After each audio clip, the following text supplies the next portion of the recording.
Well folks, it wouldn't be a live stream if I didn't stuff something up at the start, and that's exactly what I've done again. So I've just spent the last 7 minutes chatting away to the camera, and nobody's there because I hadn't gone live. I'd clicked the button on here, but I hadn't clicked the button over there. So anyway, we are now live.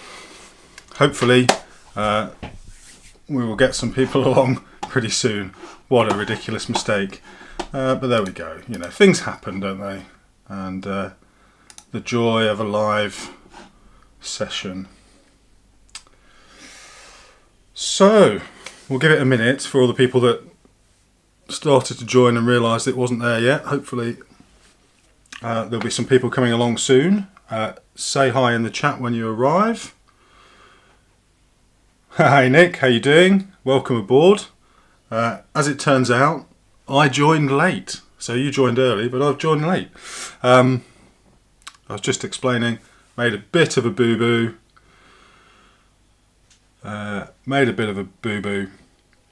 With the start time. Started it on the streaming software, but didn't actually click the live button on YouTube. So that was a good start. Hi David, welcome aboard. Thanks for joining us. Hey Joe, how's it going? Long time no see, old chap. Hope you're well. Right, I'm going to get stuck in because we're a little bit late, and that was entirely my fault. So, where are we up to? If you remember from last time, we kind of built the gearbox up, started to build out the chassis, made a decent bit of progress last week. I have tested the gearbox, David. It didn't explode. You'll be pleased to know. So that's all good so far. During the course of the week I have moved the build on a little bit more, so I have finished off some of the body work. Ooh, things are collapsing by the side of me.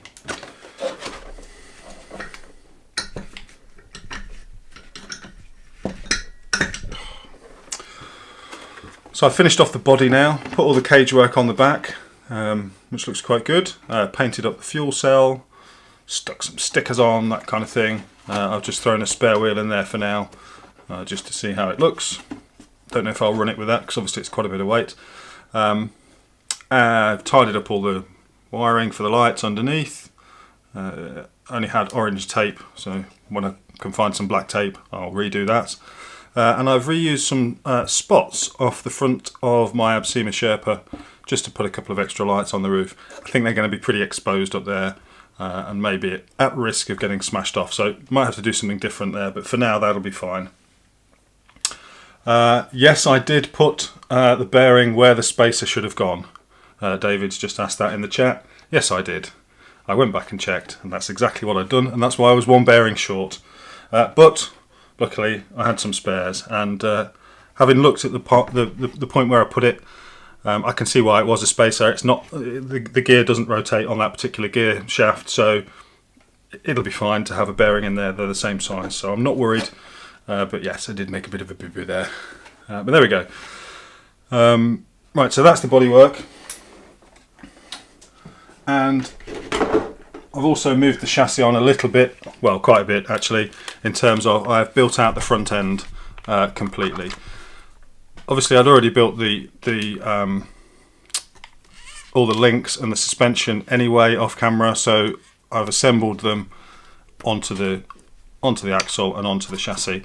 It's not a particularly interesting process, and it's one I almost all the time get wrong. For some reason, I can't get my head around putting links in the right way first time. So, because I knew that would happen, I've done it off camera. So that's all built up. I've also installed the rear links as well. And the gearbox is in, but that's 4 screws. We built that up obviously last week. So that's where we're up to now. We've got a front end. Today we're going to be concentrating on the rear end and getting that built out, getting the suspension and the axle on, and then we'll get onto the electronics. And then we'll be pretty much finished.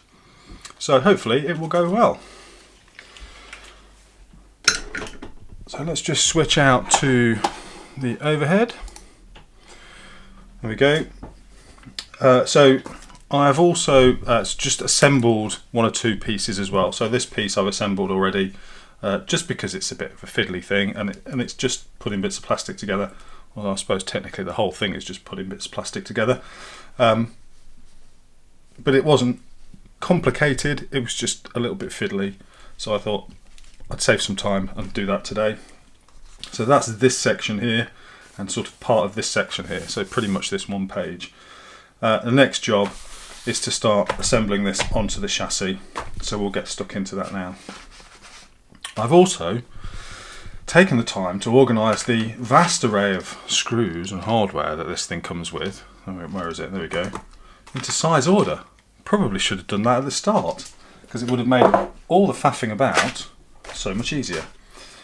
But anyway, you live and you learn, apparently. And that's the important thing, as long as we learn as we go along. Right, so, going to get this installed on the chassis, and to do that I need 3x10s, no I don't, they're already in. I need a 3x6 and a 3x8 countersunk. So if my system has worked, they should be really easy to find. 3x3, 3x6 countersunk, there we go, 3x6 round-headed. Hey! Who'd have thought it? Being organised actually helps. So there's only 2 of each, which is good, because I'll throw the rest away. Well, you know, I just dropped one. Where did that go? There it is.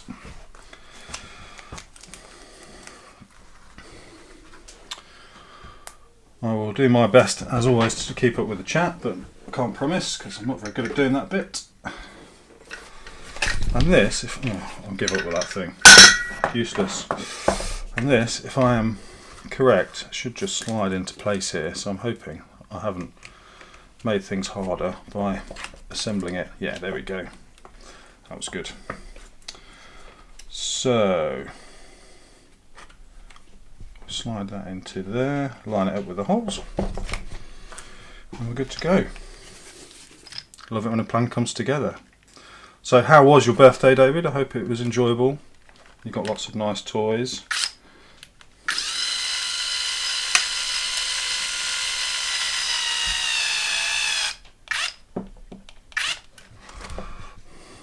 Being very careful again today not to over tighten these.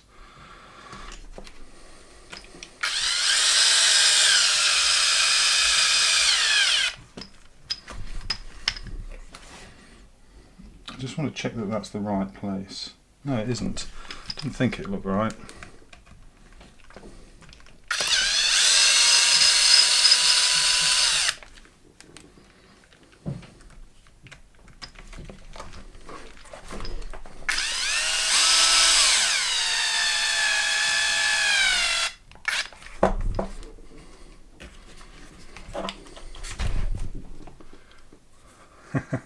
Just you and the cats. Oh, good stuff. Cats didn't buy you anything then, take it. It's the joy of pets, you have to buy your own presents.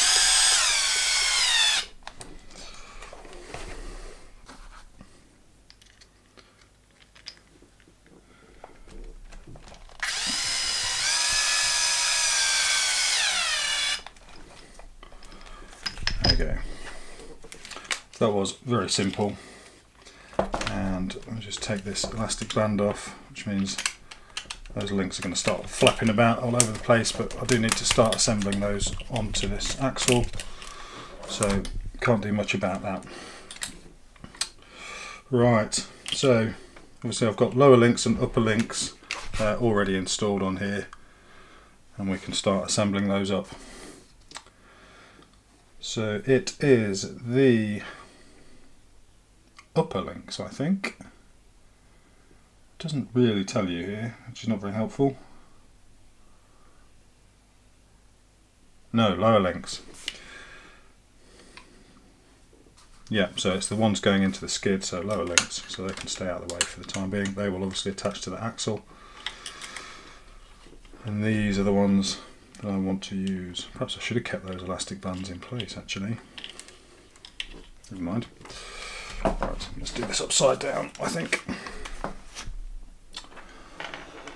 So, need the link mounts, which will go on the axle. And we need some 3x25 and some washers, 3mm washers. Washers should be at the front.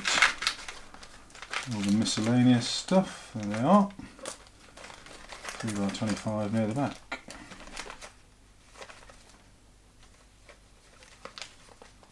By 25. I really wish I'd done that from the start. That was making it so much easier.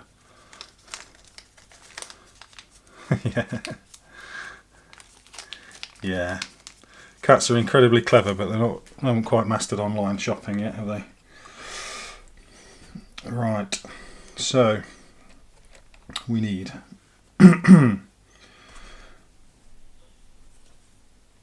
that and a washer, so the screw and a washer first into the pivot ball on there, then through the link mount. I've got to get this the right way around, and of course because I'm doing it backwards that's going to be a challenge, so it needs to be upside down and facing the other way. Oh, and that's not threaded. That's a pain.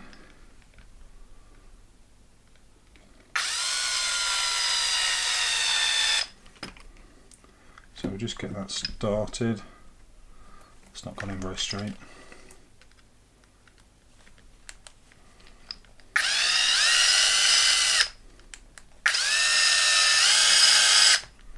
There we go, that's better.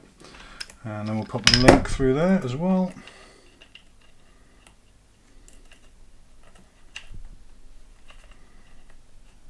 One thing I've noticed with this kit, the links, the pivot balls are very, very tight in there, which, you know, I guess is a good thing, but quite makes them a pain to fit. There we go. And then we'll run that all the way through.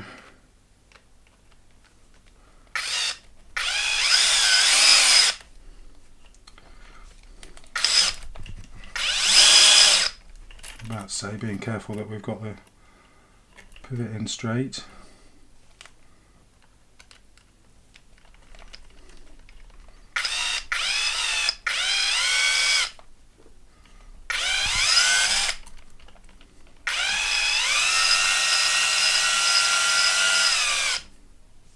There we go.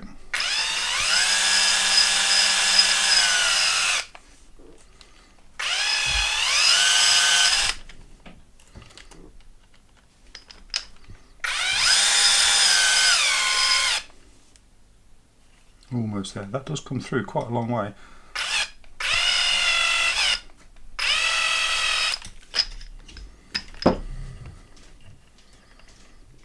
There we go. So that's our mount. Bit fiddly. Yeah, dead birds. Absolutely. Yeah, we used to have cats. We've got a dog now.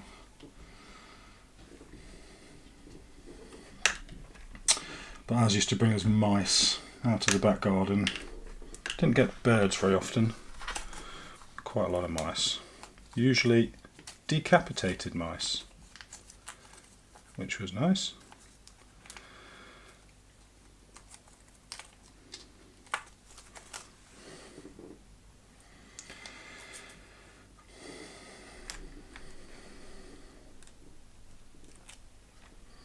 I have to spin this round, otherwise I'm not going to be able to do it. Hopefully you can just about see that still.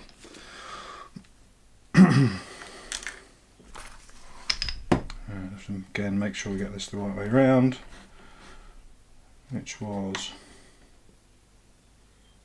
face down that way. That's it.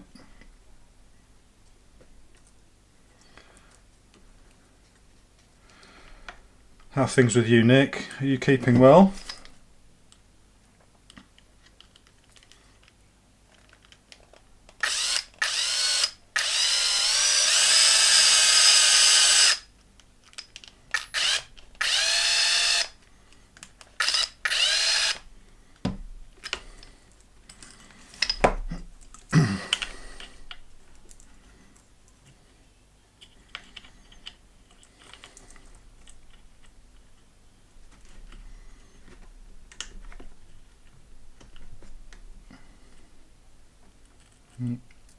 far with that one.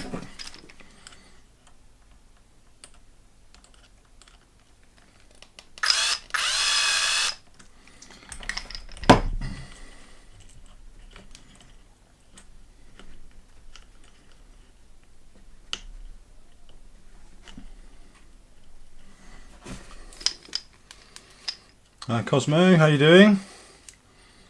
Hope you're keeping well. Welcome back and thanks for joining.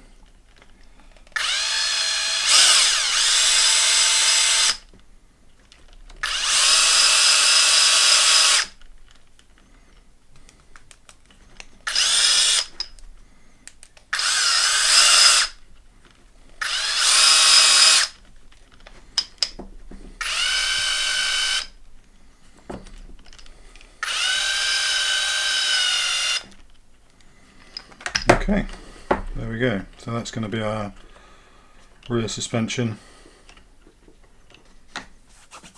All looking good.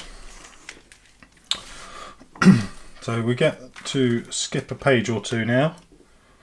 So this has brought us up to here. We've already installed the front axle. So we skip that page, and that page, and that page to here. So rear shocks are going in next.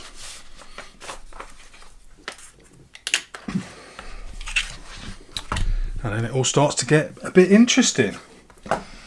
So this is my first truck with, well, I can't even remember what it's called now. This type of suspension, the name of which has completely escaped me, which is terrible. So it'll be really interesting to see how this performs. So, shocks are in the box, I think. Or did I get them out already? No, I got them out already. There they are.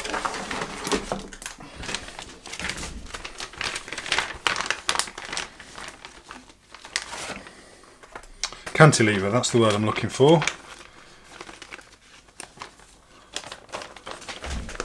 Flooded the kitchen after the washing machine hose split. Oh, is that today, Nick? That is not a good day then. Not a good day. Hope you got it all sorted, mate. That sounds like a nightmare. I know I shouldn't be laughing. I'm not laughing. Maybe a little bit.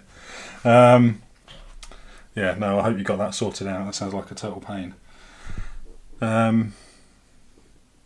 Cosmo, we've been working on the CC02 Bronco. Nice. Nice indeed. Right. So I need some 3x20 round head bolts and some 3x18 flatheads. There's my 3x20 round head bolts, the last two of those. I do still seem to have a lot of hardware left over and not a lot of things left to install. I hope that's not a bad sign. 3x18 flatheads. Well, they call them flatheads, but they're actually countersunk or countersink screws. So there we go. And these are going in. Oh, and I need some lock nuts. And 3 9-lock nuts. So there are two of those. Well, they're going to be a pain to get out. That'll be fun. Oh no, they should be alright actually. Tell a lie. Yeah, they should be okay. So we're basically installing top end of the shock into the what's essentially the bumper mount here, and then the bottom end of the shock goes into this cantilever arm here. Hope that's coming across and you can see what I'm talking about. And that's how the shocks will respond to bumps and stuff. So will we best to do this from the top or the bottom, I wonder? I guess we'll find out.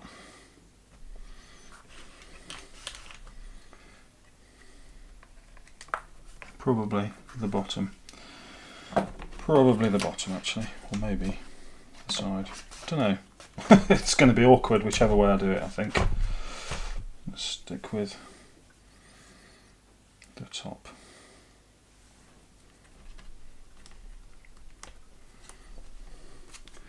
Hopefully that's just going to slide in there. No.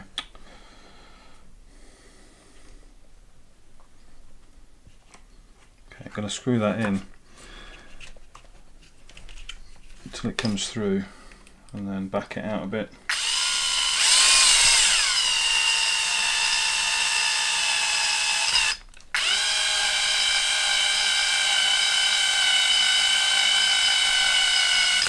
There we go, just feel that coming through now.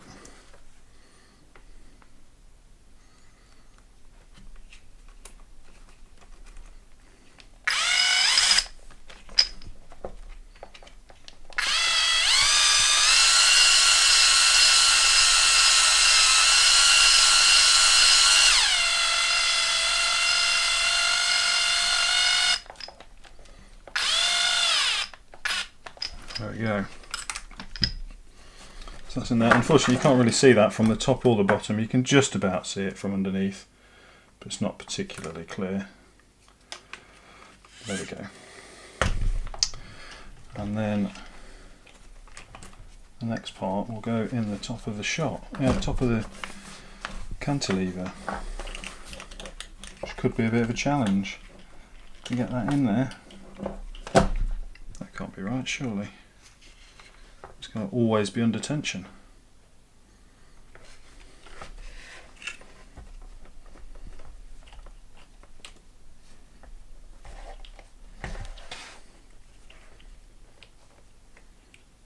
Is that right? That is right. That's where it goes. It's going to always be compressed then. Let's wind that preload off before we start then. Make that a bit easier.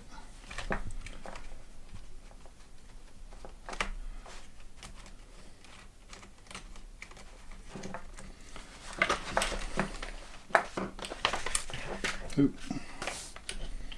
I also made the mistake of putting the sliders on this, and actually that was probably not a great idea, but hey. Right, so that's going to just drop right the way through.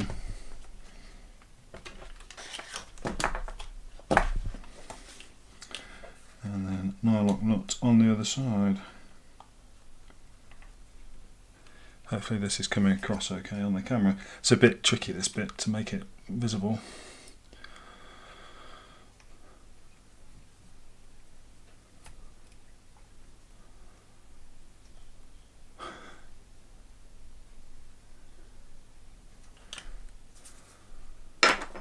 Excellent stuff. Right, is that the right size?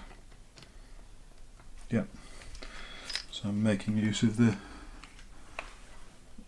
cheap drone fixing tools that I used to have.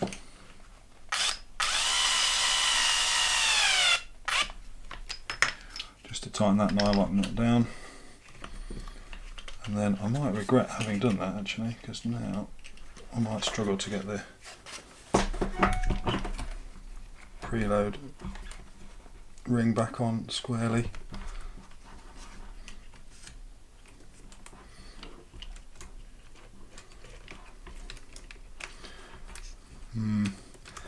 These springs are really stiff.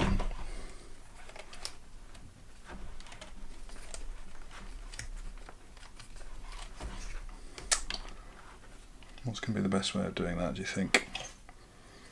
Screwdriver?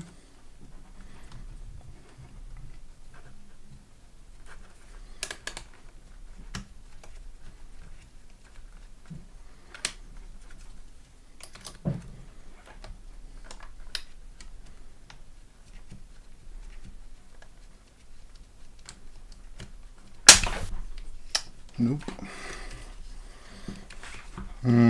Maybe that wasn't such a good idea after all.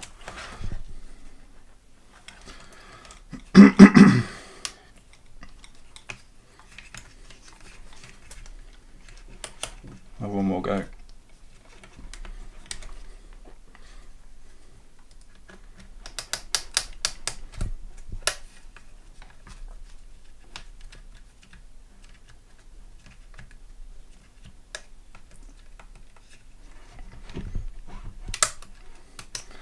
The thing is, these preload springs are only, these preload spring tensioners are only plastic as well.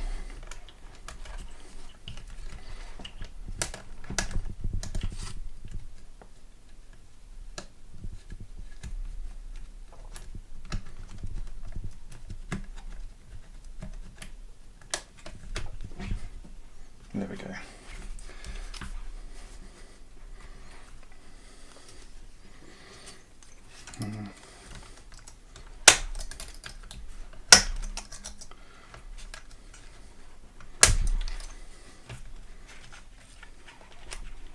Yeah, not loving those. They are super stiff.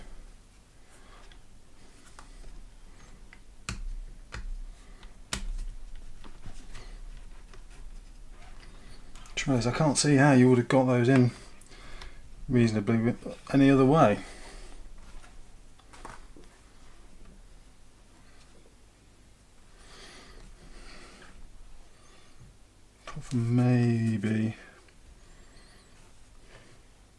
Maybe could have taken these two screws out, let this whole unit slide back a bit, but don't know.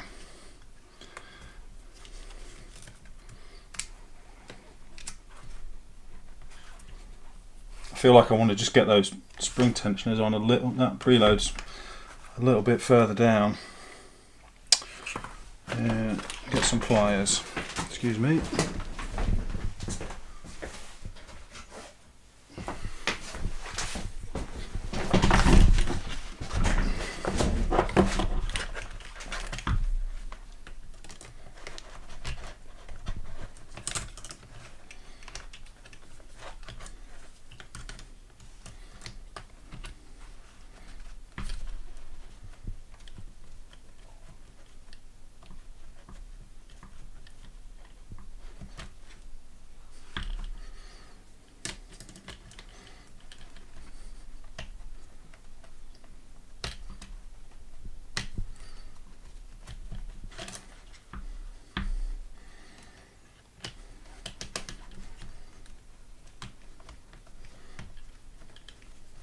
I think it's just going to be sensible to have a couple of threads showing there, just in terms of keeping that stiff and in place. There we go.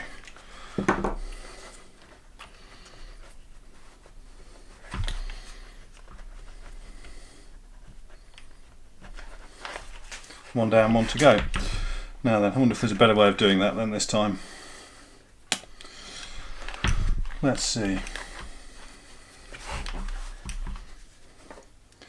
So what's the alternative approach? We could try this side first. Try the bottom end first.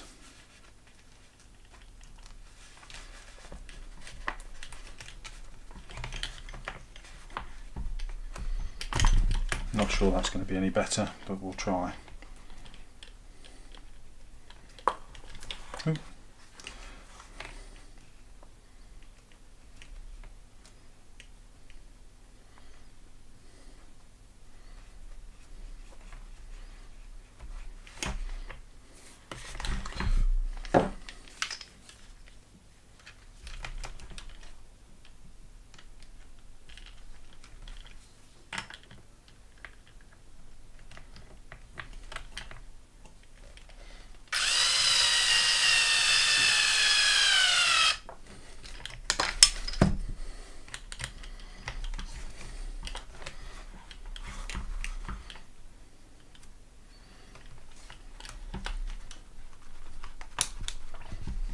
Yeah, that was easier.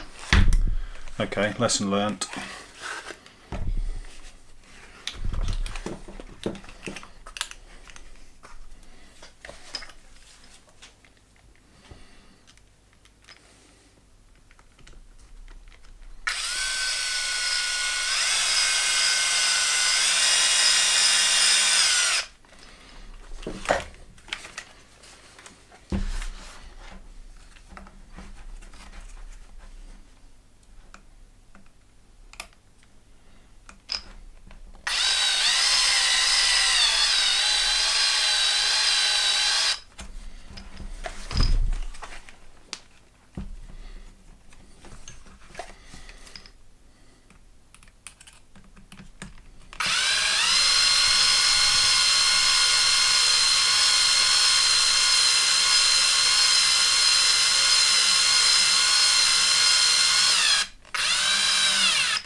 Yeah, that was definitely the way to do that. So for future reference, I think install onto the cantilever first, and then at the rear end second.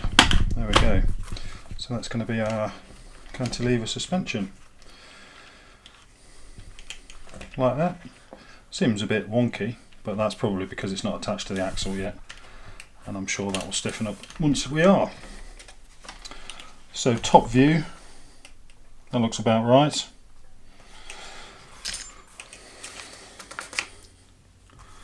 Let's move on. So next job is to get that rear axle on. Hopefully won't be too difficult. So what do we need for that? 2.5 by 12s. 4 of those. That's probably going to be the last 4 of those we use, but there is a spare one. And 30mm, 3 by 30 round head.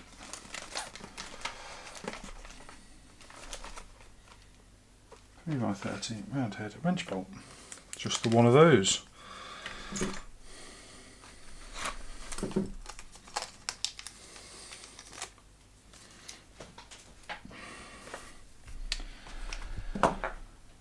So with the rear axle, obviously I already put the drive shaft half in and put the centrepiece in there as well. And according to our instructions, we're just going to put the link mounts onto the axles at this point, and then 1 screw through for the upper links, which I've managed to get. Oh no, didn't think that through. Didn't think that through. Quickly whip those out there.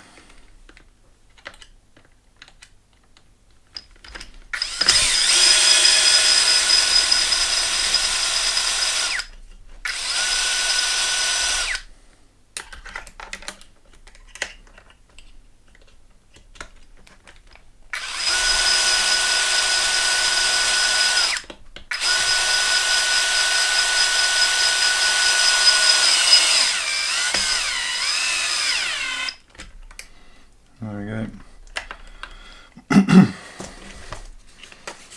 So obviously the mistake I've made there is I didn't put them in the right place before I connected up all the suspension, and now they won't go through. So quickly removing from here.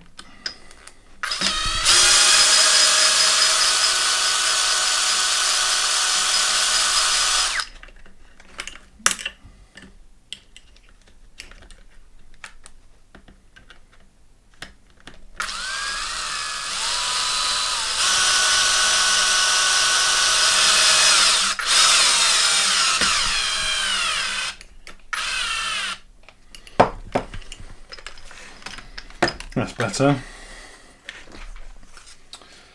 And we will pop the axle on there. So the nice thing about these universal joint drive shafts is you don't need to worry too much about having the drive shafts in phase. They shouldn't make any difference which way round they are.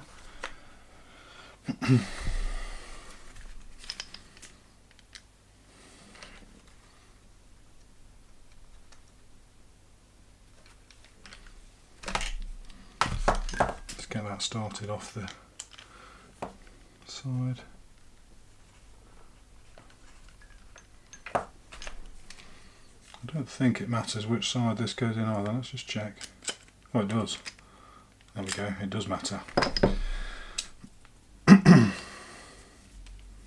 So that goes in from that side.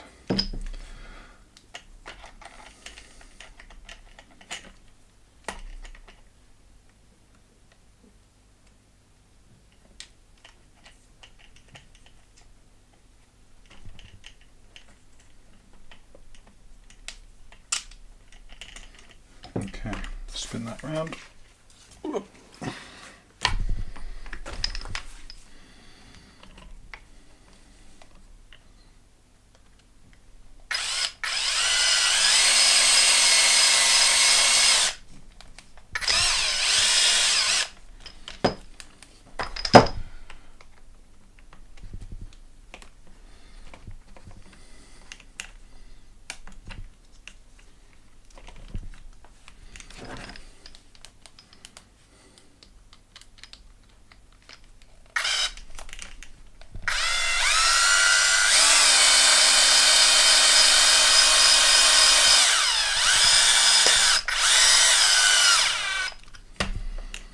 Okay, links mounted.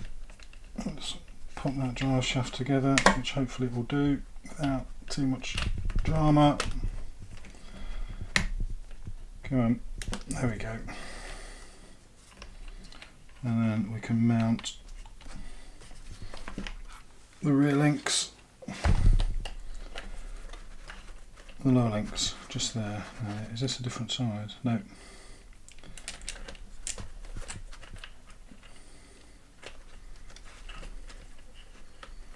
Oh, it's a bit of a pain just to hold all of this in one place. There we go.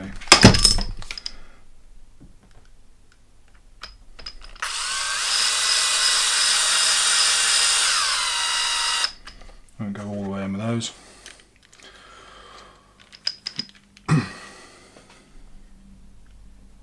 So I've not really seen the Bronco build, Cosmo. Is that a new Bronco?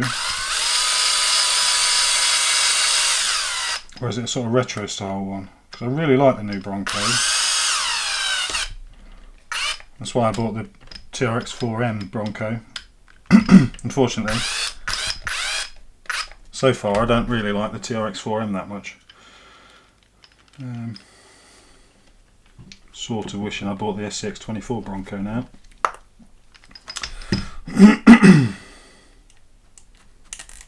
Did have a look at the TRX4, but wow, so expensive.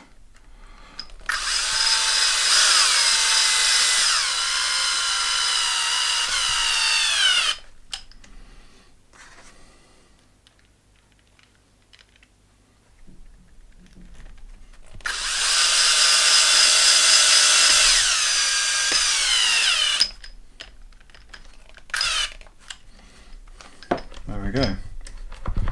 So rear suspension, that's very springy. That's far too stiff in my opinion. That's what she said. That's going to be super bouncy. Now I've already seen online you can get some softer springs for these, and I'm already considering buying those. Nearly ordered them today, but I thought no, I'll do the build and I'll run it first before I start changing stuff around, but that feels too stiff for me. Articulates well, but the body's not that heavy. I don't think it's going to need that. Anyway, we shall see. Right, I've already done the sliders, which is the next page, just here. So now we're on to servo for the 2-speed. Now I have used one of these Amazon jobs. So I had one of these, or I still have got one of these, in my Absima Sherpa. And I think I've got one in my, it might be in my Gatekeeper. I'm not sure. I've got one in one of the other trucks as well. And they're great. You know, they've held up really well. They're waterproof. You know, 6.8. Ooh. I have to remember to turn down the Beck voltage for that on the ESC, because I think I've got that set to 8.4 at the minute, because the other servo will take 8.4. So that's something to consider. Hadn't thought of that. Might actually have to replace this servo, but hey, it'll do for now. Right, so servo saver bits, where are they? They are on what's left of this parts tree. Let's trim all these bits off. So that's the cross brace for the rear, if you've got rear towers, which I haven't, because I've got cantilever suspension. And then we've got some servo saver and servo installer bits. So I'm going to need that in a minute. Need these in a minute. And there should be some servo adapters. They're on a different tree.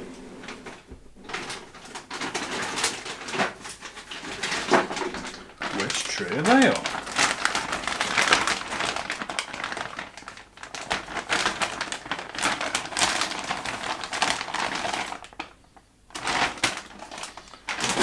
There we go. So what have we got there?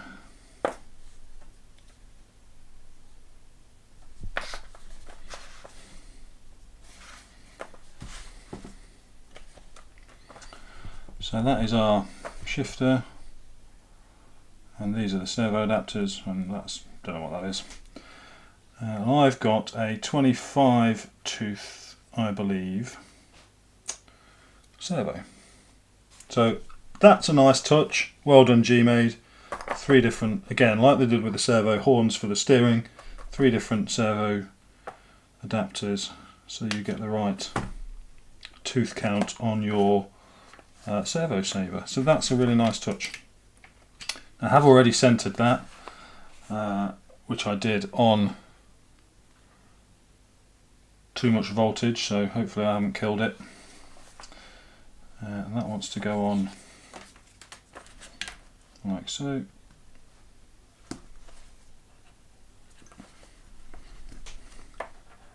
As far down as that goes.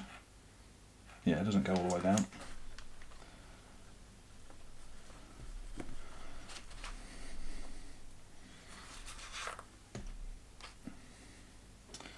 Then the horn itself goes on next.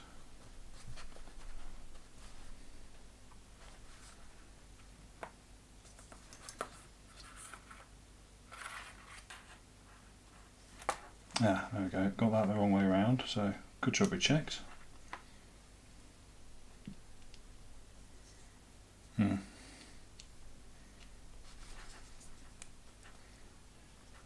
Okay, that's better. Spring, that will be at the back of my packet of stuff. There it is, servo saver spring.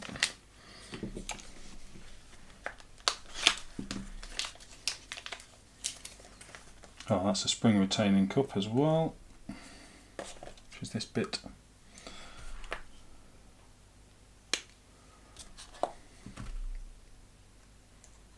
So next, is that keyed on the inside? Yes, it is.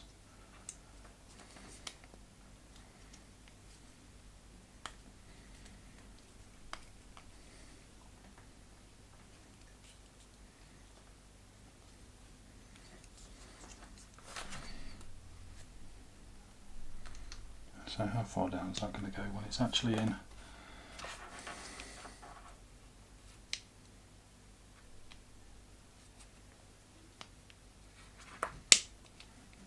There we go, so it's going to go quite a way down.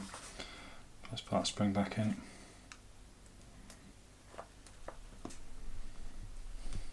Just have to be careful with that as we screw that through. So 3x18mm round head.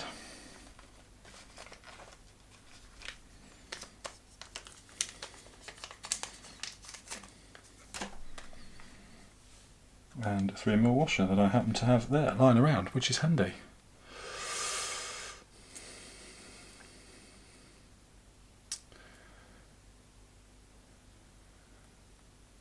'21 Bronco, yeah, nice, excellent. Yeah, lovely. I really like that Bronco body, so I'll be interested to see how you get on with that. How it looks in the end.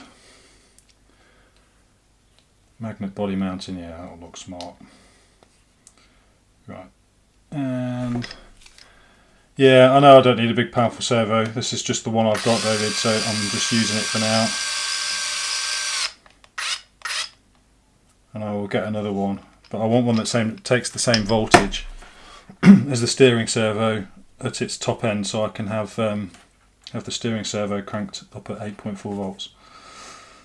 Right, so that's going to be the saver, which is good. So that's done. Right, and then we will get that onto the chassis with 3x12s and those 2 plastic thingies.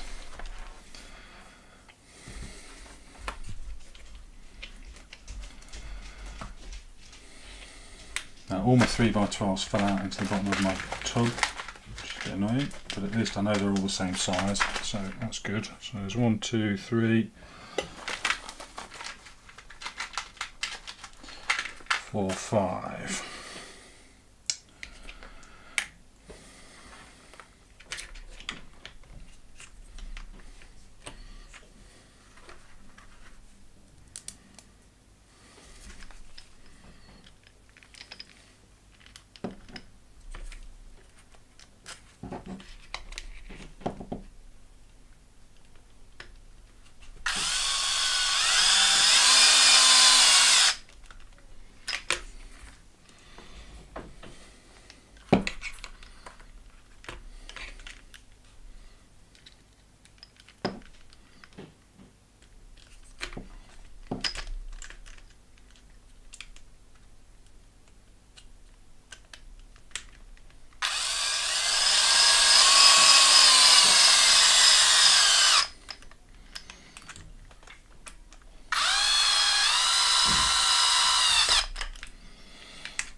Is that the right way? I'm pretty sure it is, yep. It's good. Yeah, same thing with this one as happened in the other one as well there.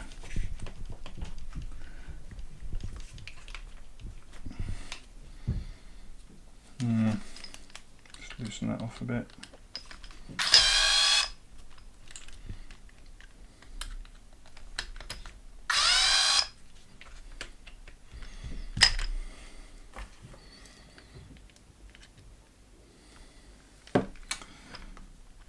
I've generally assumed servos to all be about the same size, but you know, there are, I guess, some variances.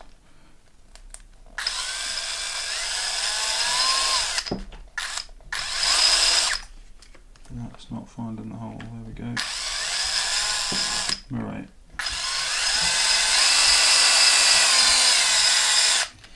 Not making any jokes about not finding holes.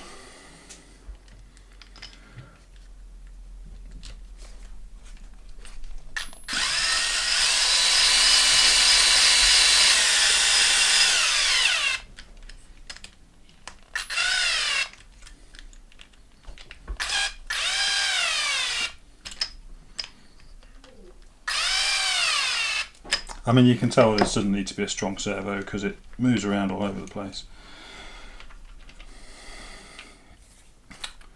Right, and then I think this is a sort of double whammy. So this piece kind of, let's see if we can get this so you can see it. So it goes in to the servo arm there, and there creates a kind of linkage, which is a great idea. Well done to the people at GMADE. That's quite a nice setup there. I like that.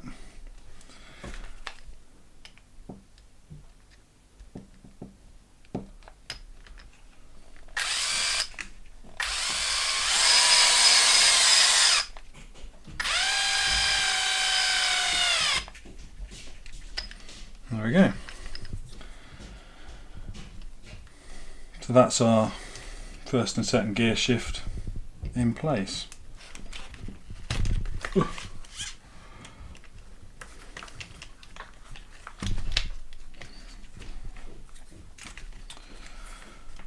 I like that, that should be good.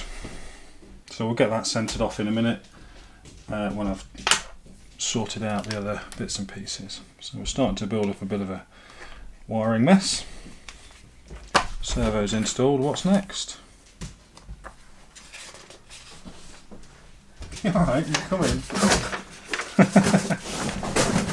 Just coming to get wine. My wife is coming to get her wine. Didn't bring me a cup of tea in though. Oh, I have got some left though. Oh, I haven't. Depressing. Right, so electrics box. That's the next job. Seems a bit strange, so I'm going to need to put the receiver in and plug everything in there. Is that going to be long enough? Yeah, plenty. Yeah, can I take that through anywhere to avoid that linkage? Probably not actually. So we'll just take that over the gearbox. Hope for the best. Right.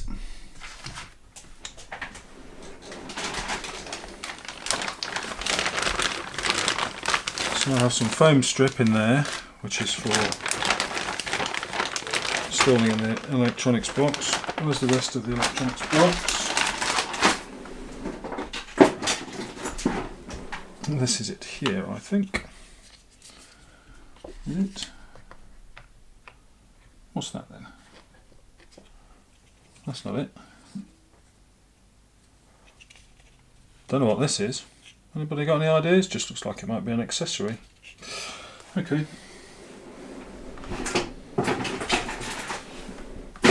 That is the other half of the electronics box.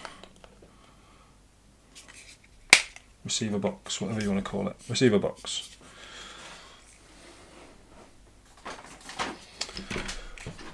So that is going to slot in there.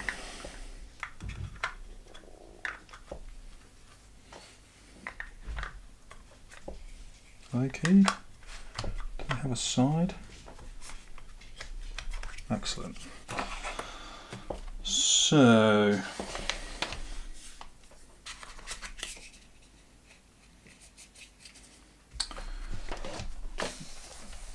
I need two pieces 31.5mm long. It's helpful because it's really easy to cut neoprene foam to within 0.5 millimetre.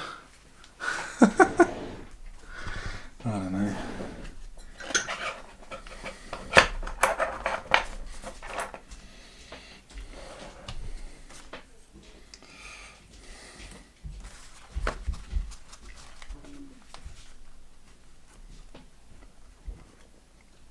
Even harder when basically blind now, like I am.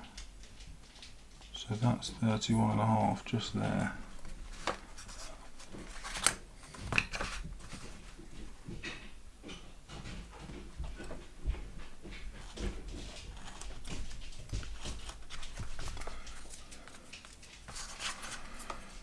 How accurate was that?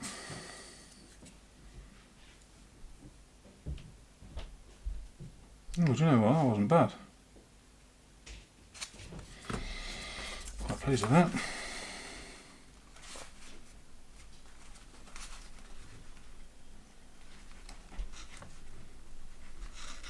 On the plus side though, they do give you some spare, so if I stuff it up, at least I've got some more.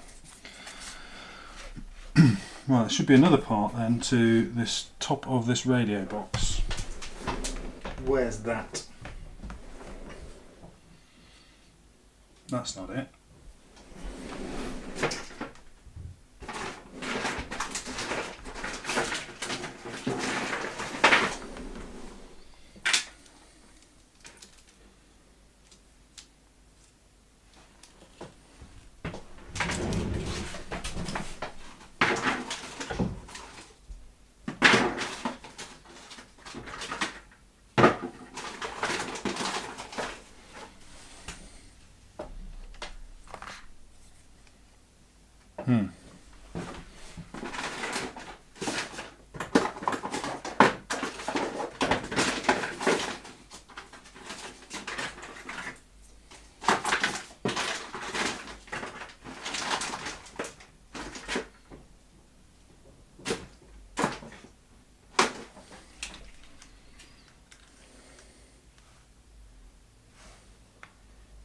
That's definitely not it.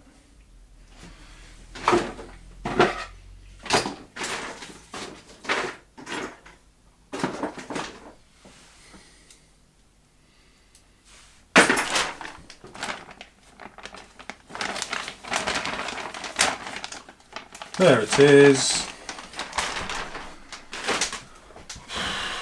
So this, I mean, I've mentioned a couple of times that they've got stuff on random parts trees. They do seem to have just put little bits here and there, and it's getting a bit annoying now. I'm not going to complain. I'm enjoying it really. Right, so foam. I need a piece of foam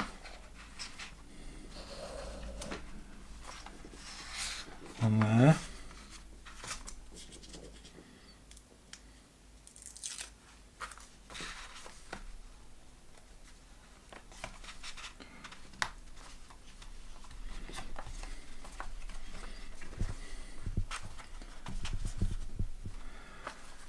And presumably a piece just there on that little step.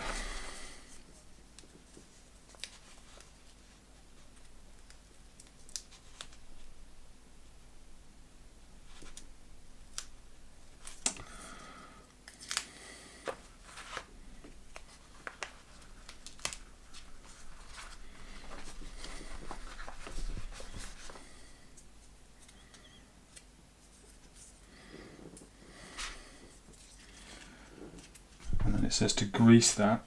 which I guess makes sense.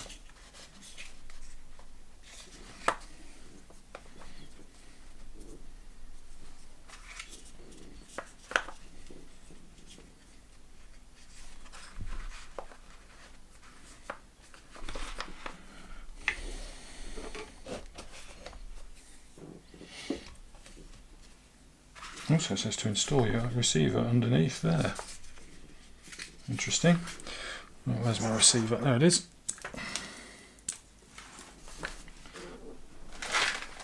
I haven't got any of their nice 3M tape left. That's a shame. That was quite good, that stuff.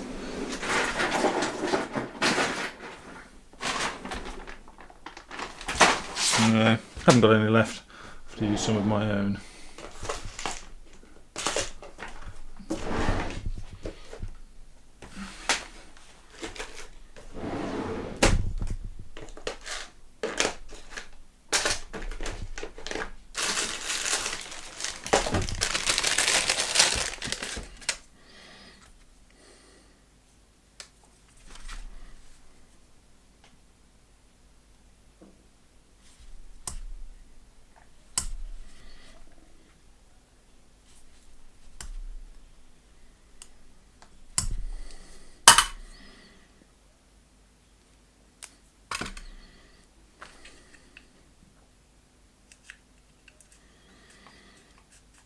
I've decided, because obviously I'm going to have the 2-speed on this and run lights off the receiver, I've swapped.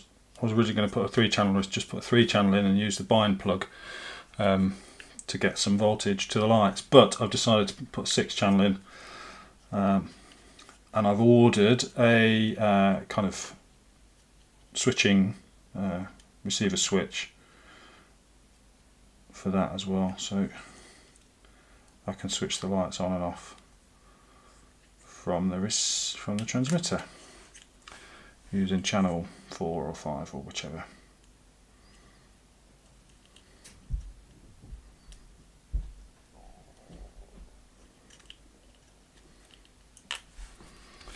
Right. So that's saying to pop that in there. I'm going to put it that way around.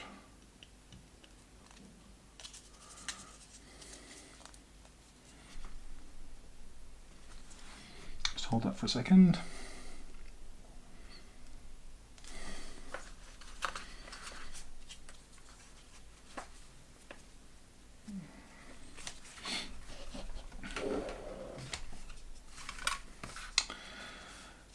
And grease. So I've refilled the little grease tub. Thought that was a really useful little tub, that, with some of my own black grease. So I'm going to just put a bit of that on there.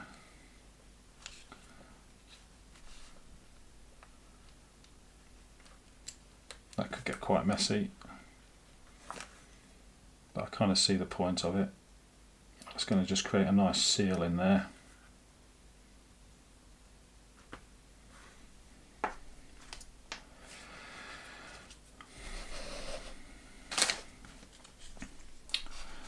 That goes over the top. Right, it is also saying at this point to put the ESC in place. So let's do that before we put all of this together. So as I mentioned before, where's it saying to put the ESC? On the sliders, yeah. But I don't know where the battery tray is going to go. Right, I'm going to put the battery tray on next. Going off script again, folks. Don't know what that is. Oh, that's. I think this is off the old GS02 parts trees. So they're reusing the parts trees. Okay.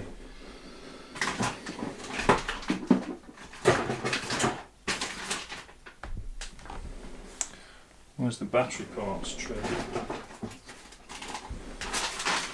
There it is.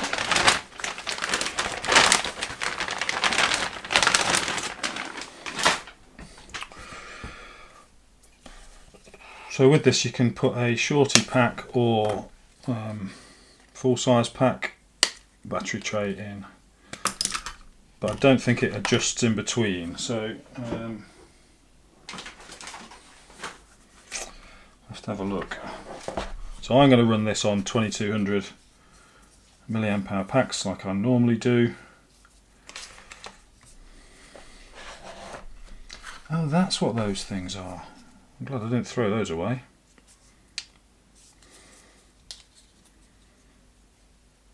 So you can do it in two places. You can either go,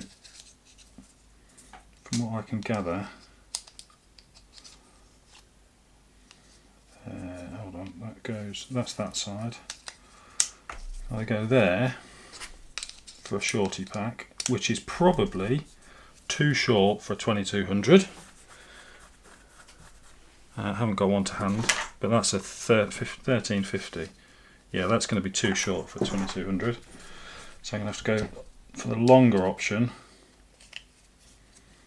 which is probably going to be too long, but I don't think I have a lot of choice with that one. And I need those two little random bits, one of which fell off early doors.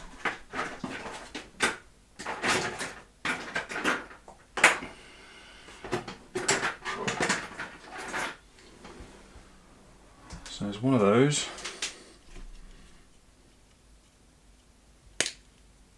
And there should be another one of those in the box somewhere.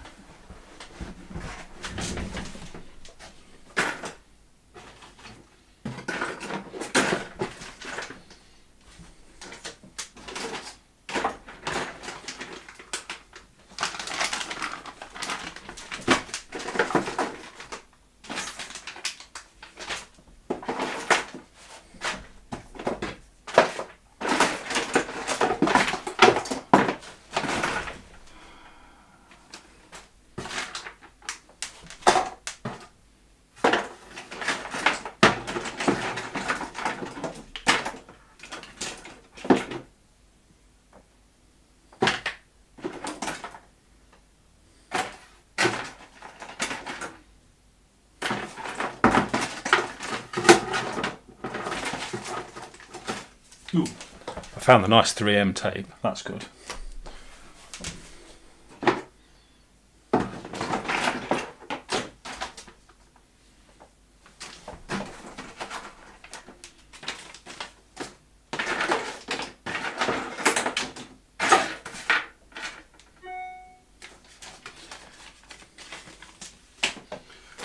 What I can't find is that other battery tray leg. Well, that's really irritating. Is it in there? So that had fallen off the parts tree right at the start, before I even started building. I'm sure I put it to one side and thought I'm going to need that.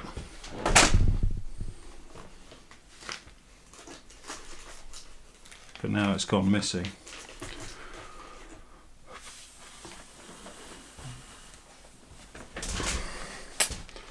That is exceptionally frustrating. I mean, it's not the end of the world because I will just 3D print one. But, you know, very annoying. Very, very annoying. Have another look.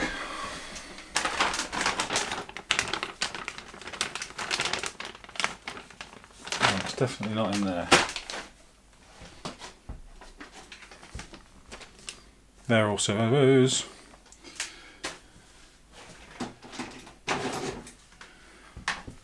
That's a light bar that I'm not using.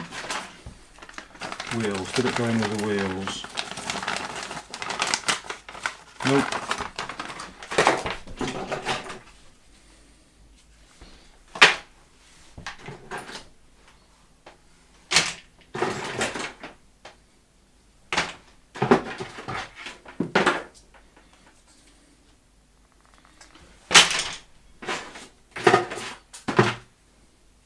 Oh, I've 3D printed a roof rack.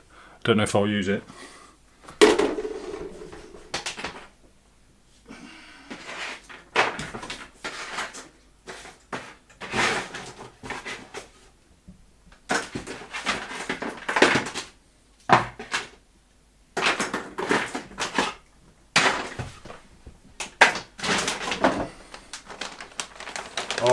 There it is.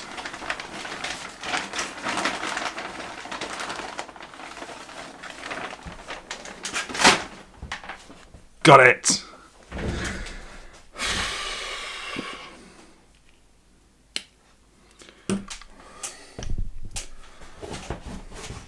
I think that kind of perfectly highlights how frustrating it can get when they don't just put the things all on the same parts tree, because they're all on just random trees. And oh man, yeah, it's a good shout, David. I could actually potentially just use one side. If I did it that way, let's have a look. Let's think this through. If I had that as the longer side, then the battery would be just over that way a bit.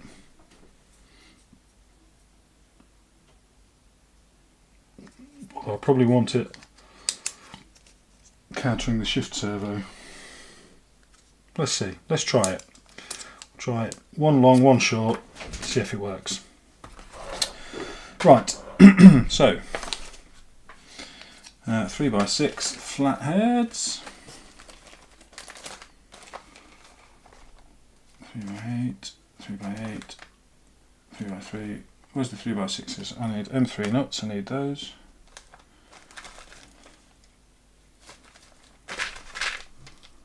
Oh, so much for my super organised screws. They all got disorganised when I was looking for that bit of battery thing.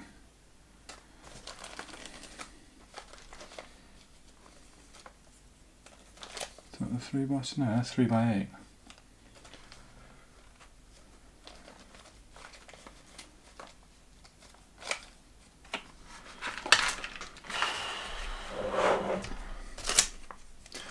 Oh, I'm huffing and puffing today, folks. Huffing and puffing. 3x35. 3 nylock, 3 mm washer, 2.5, 2.5. Some random oddments in there. 4x30, that should be at the back. That should. That.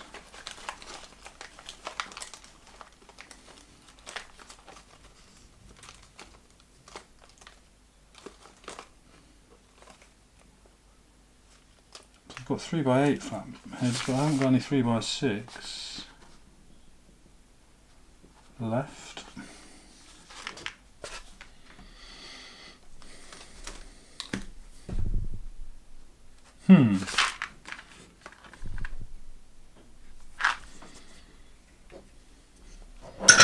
So the burning question is, did I use them in the wrong place?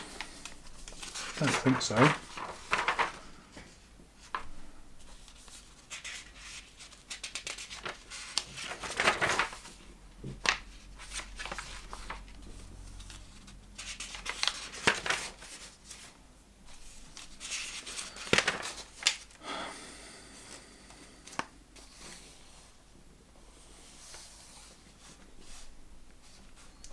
They were supposed to be 3x8. Did I use 3x8s just there?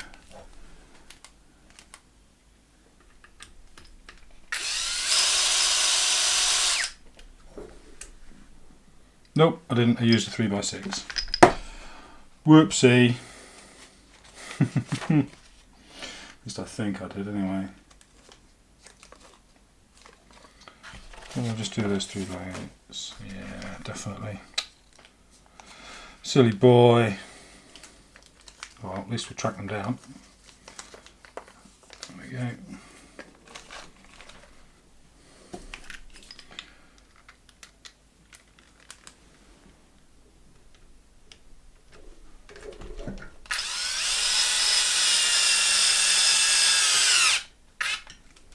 Yeah, that feels a bit more sturdy now as well, actually.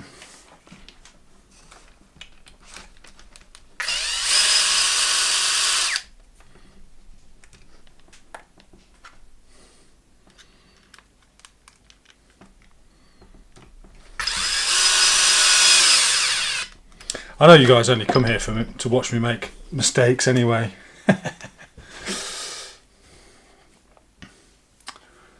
Oh, nice. You're doing the magnet mounts now then, are you, Cosmo? You've got a 24-hour wait till you find out they've worked. No matter how often they say the epoxy goes off in 30 minutes, blooming doesn't. In my experience anyway. But I do only ever use the cheap stuff because I'm a cheapskate. Right, so although the last lot I bought to magnet mount the bodies on the SCX24, I did actually buy some decent stuff online then, instead of just pound shop special.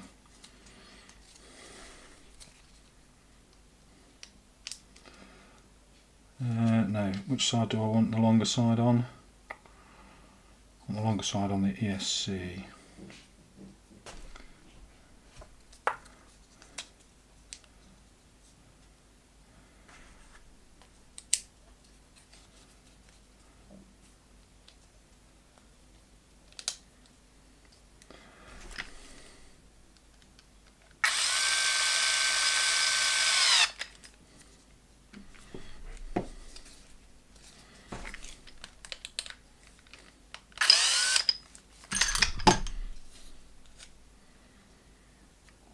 Actually, that does slide a bit, so you could have that fairly short. Actually, that's not too bad.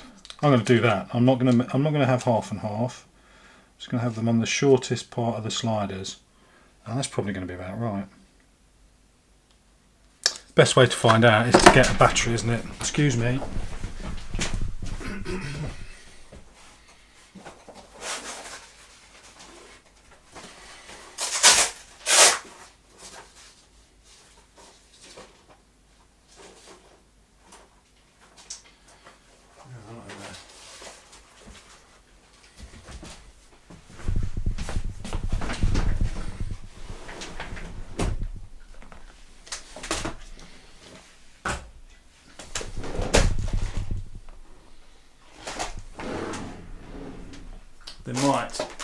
They might all be outside though. I think they're all outside in the ammo tin, obviously where they should be. They're all outside in my ammo tin, staying safe. Never mind. Right, so that pops in there, in that sliding piece, and then we put a 3x35 there right at the back. Yes, it should be. There we are.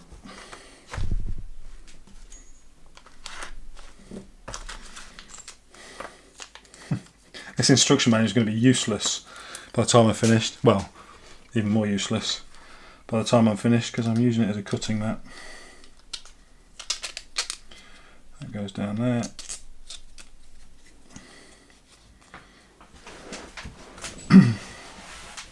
And then we'll do the same on the other side.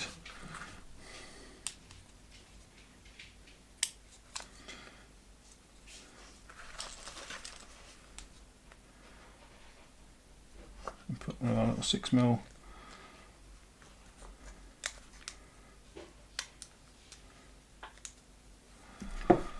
screws on there.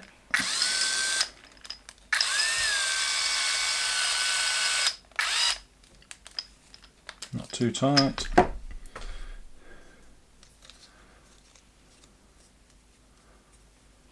Happy Sunday from Michigan. Hey man, how you doing? Pocket full of ducks. Yours is my favourite username.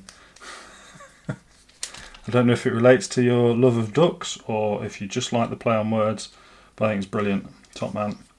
And welcome.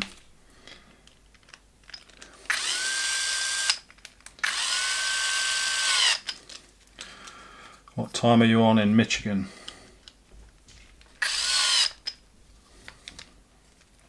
It is about 9 o'clock at night over here at the moment. So we're not doing bad. We're making decent progress. Now we've found all the blooming bits.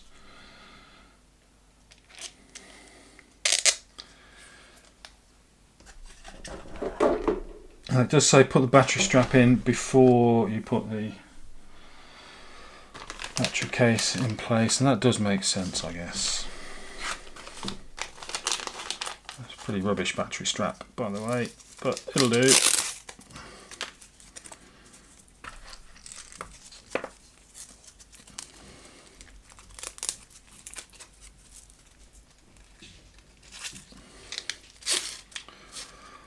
swap that out for a nice rubberized one at some point.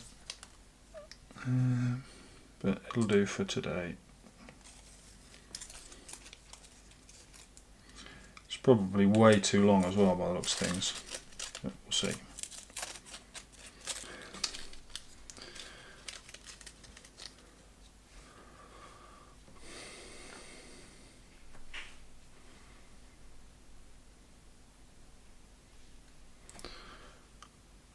Some wing fold work. 4 PM. 4 PM, wow, okay. Not too bad then.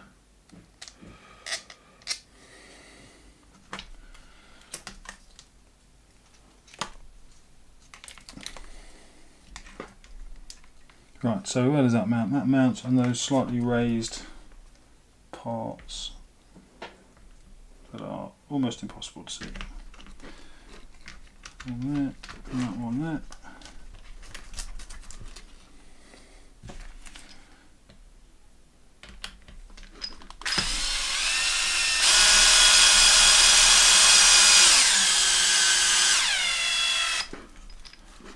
So pocket full of ducks, you basically missed me rummaging around for the last 10 minutes trying to find a part that had fallen off a parts tree, but I found it in the end.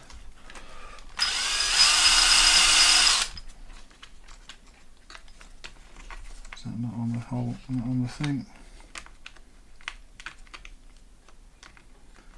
So my level of frustration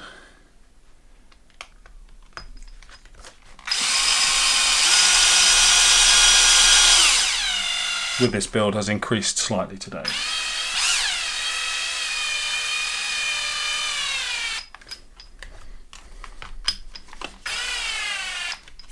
Oh, there we go. But that battery tray is pretty nice actually. It's nice and solid. Just sits on top of the gearbox. So yeah, I like that, and that is going to give me an opportunity to tidy up some wiring. It gives me something to zip tie wires to, which is nice, because that will just keep things nice and neat from a wiring perspective, which is good. Right, so now I know what space I've got to work with there. I can mount up my ESC and the on-off switch. So let's think this through. Probably better to go that way round. The battery wires running there, and then I can run the motor wires underneath. The battery tray. Oh, before we do, so these ISDT ESC70 ESCs, they do come with some banana plugs for the motors to connect to, but I don't like them, right? Because they're the crimp type, and I can never. I've got a set of crimping tools. I can never get them to just crimp on hard enough, and I'm forever pulling the wires out. So I've got these sort of solder type bullet connectors, is the words I'm looking for, that just go in. They get, you solder them in. They're absolutely rock solid, and they're really easy to move around, but they're really sturdy. So that's what I'm going for with this. So let's get some tape on the bottom of there. Where's my roll of tape gone? There it is. And where's my knife gone? There it is.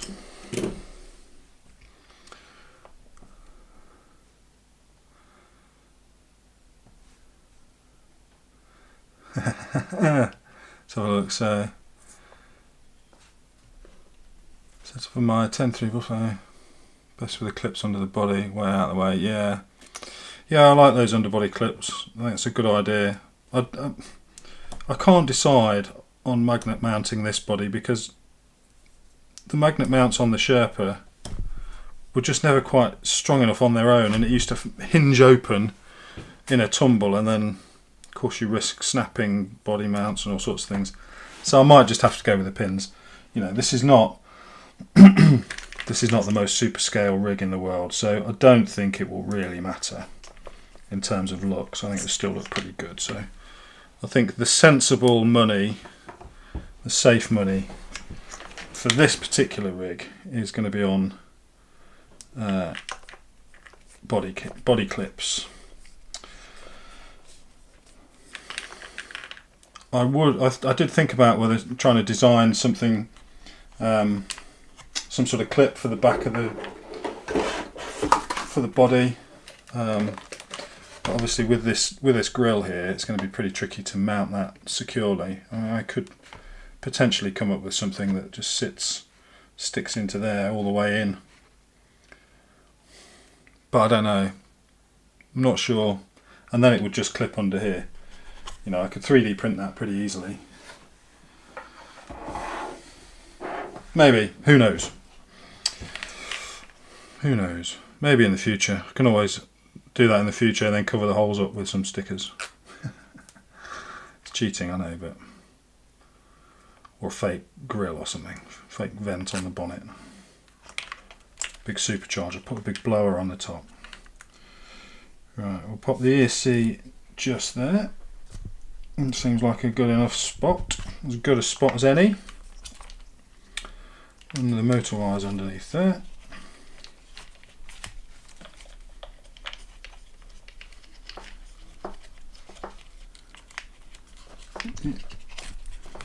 One.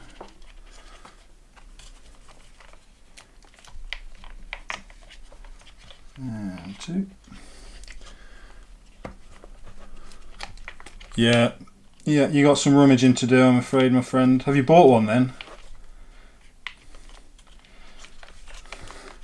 Just be aware of stuff falling off the parts trees. That's what's happened in this case.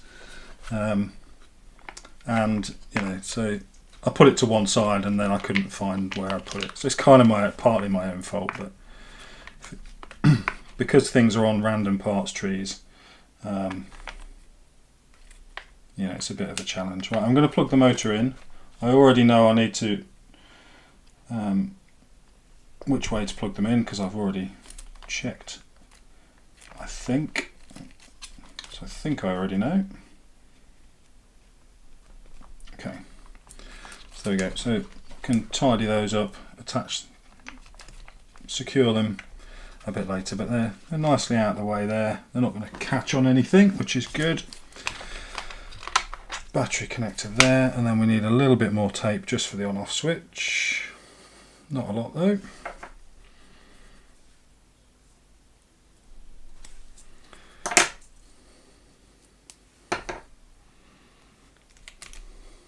Oop, that's not it. There it is.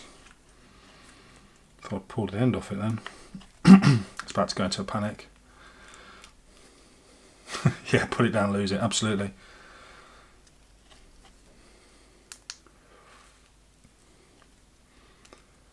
The app comes with some bugs. What, for the ESC? No, not anymore, Cosmo. I think they've sorted that out actually.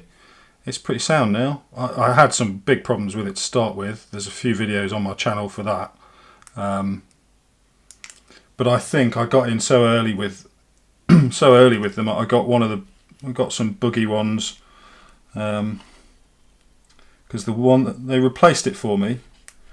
Because originally it just wouldn't run on 3S, or it would occasionally, but most of the time it just wouldn't run on 3S. But then, you know, randomly, but it would work perfectly well on 2S. So there was something wrong with the regulator in it. I don't know what it was. But they updated. They sent me a replacement out. Yeah, this is ISDT directly. They sent me a replacement. Actually, no, I tell a lie. They gave me a voucher to order a replacement. So I had to order a replacement from Amazon US. So that took a couple of weeks. In the meantime, they fixed the firmware and it started working fine on 3S. So I ended up kind of with a bonus free one, which was great. But that original one that I had as well, the button went faulty on it as well. So the ESC still works and the button switches on and off perfectly fine, but the Bluetooth part of it is not working very well. So if I ever need to change any settings on that one, I'm going to need to just plug a different button in.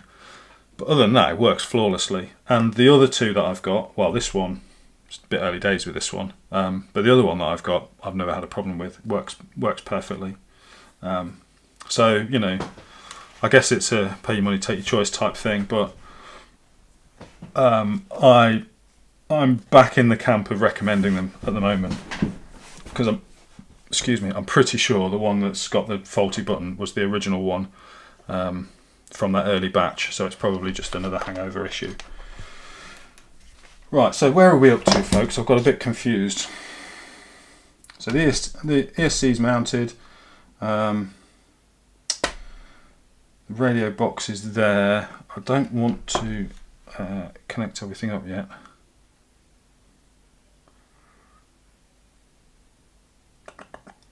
Do I? No, I'll do that afterwards.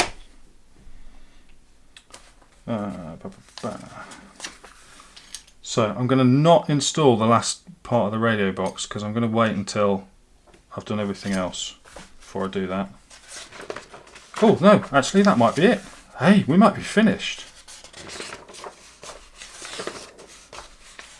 Done all of this already.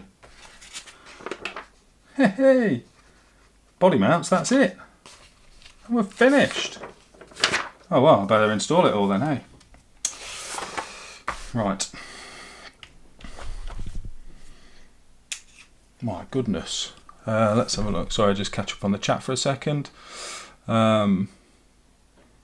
Cherokee body for the CR 3.4. Oh, nice.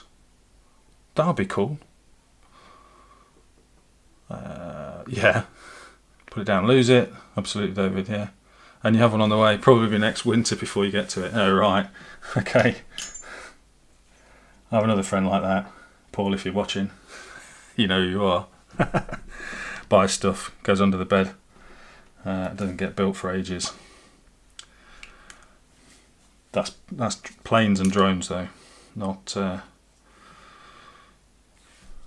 trucks. So there isn't an outlet on the receiver box for the antenna, I don't think, or is there? Is it on here? No, there isn't. So yeah, yeah. Is that a problem? I don't think that's a big problem.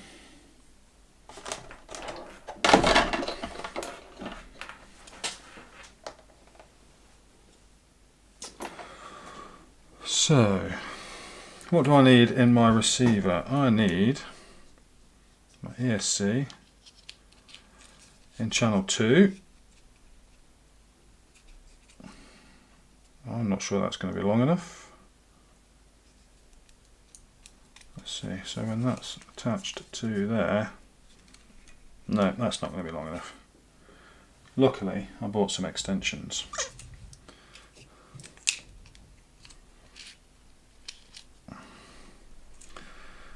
Have I got any just longer ones? I wonder. Rather than using an extension. Back in a sec.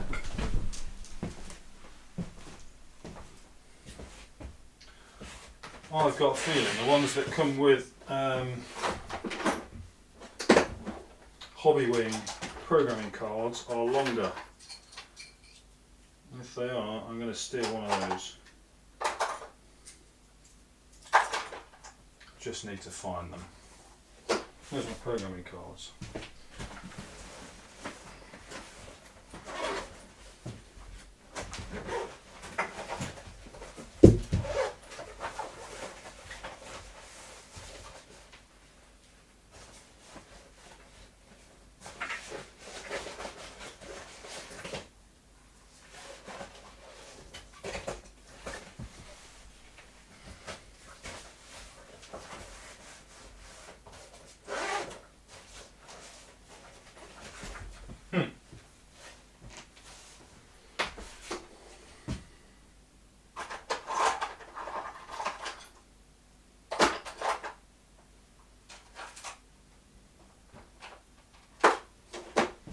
No, don't know where they've gone. I'm going to have to use an extension. Right. My collection of extensions. That one should do. Doesn't need to be much, which is good really. But yeah, it's a shame we've got to use one.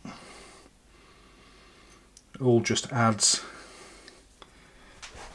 to the list of things that could possibly fail.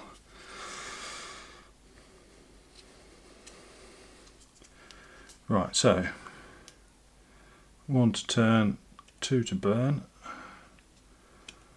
So number 2. Now, is the servo connector going to be long enough as well, or is that going to need an extension, I wonder? So this is one I thought would need an extension, and yeah, it does. So I'm glad I bought some. How long is that going to need? Where's it gone? So that's there. That should be long enough. So these are 10cm extensions that I'm putting on, which hopefully are going to be long enough. I've got some longer ones, but I'm not a big fan of having loads of spare wiring knocking about the place. So that is channel 1. This servo's got plenty of space, so that can go straight in.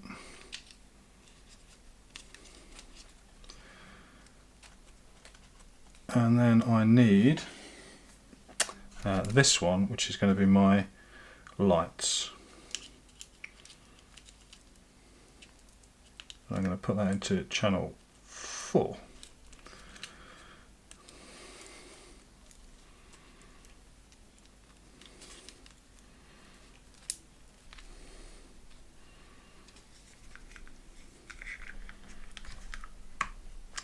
Right, where's the O-ring? There's the big O-ring, so this goes around the box to seal that nicely,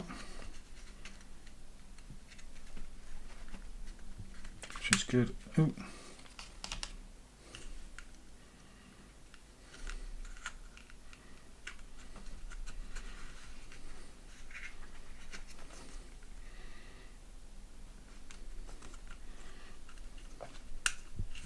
Keeps pinging off, which is a little bit annoying.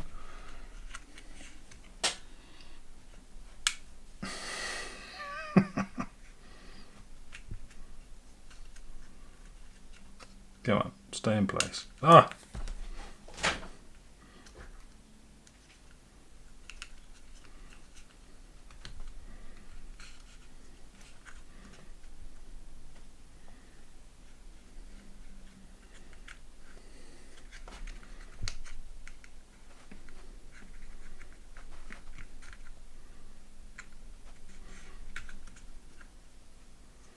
Right, are you going to stay there?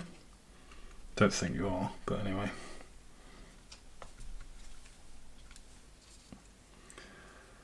And I guess we're just going to have to loop the antenna around inside. It's not ideal, but hey, you know, don't need huge range on these things. I don't go very far away from myself when I'm driving them, so I don't think that's going to be a big issue.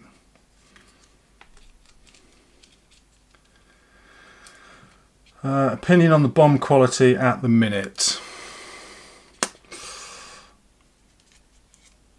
So the plastics are pretty soft, has to be said. Some of these plastics are quite soft.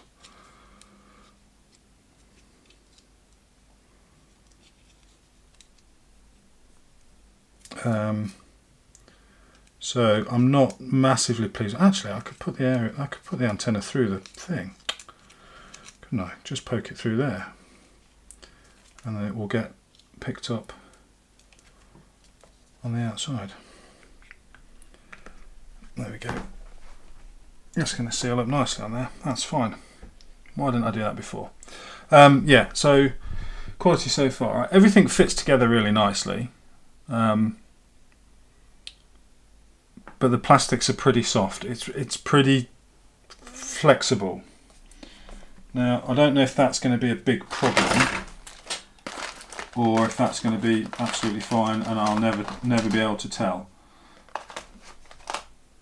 I'm not planning on doing super technical crawling with this one, so hopefully that means it's not going to be too big an issue really. But as it stands at the minute, That would be my gripe if there was going to be one, is that some of the plastics are a bit on the soft side. You have to be super careful screwing things into place. I mean, you should be anyway, right? You should be careful anyway, but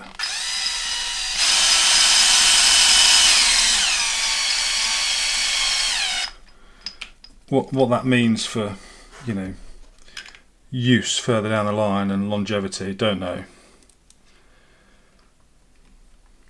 I mean, yeah, it's not going to be a comp crawler, but that, you know, that's not the point of it. It wouldn't be a 2-speed and all of that kind of stuff.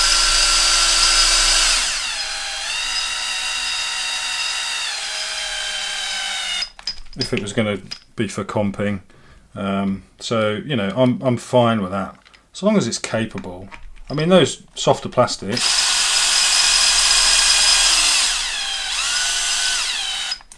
might work in its favour in the long run, because it means that they're not going to get so brittle and they're not going to snap so easily. They'll give a little bit.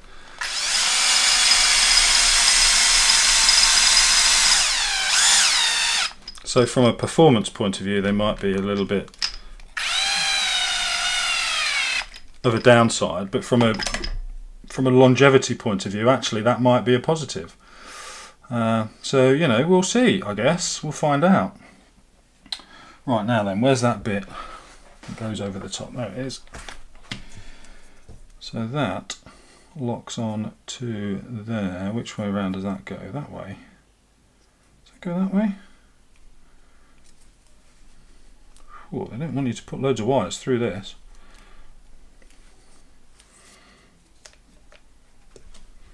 There we go.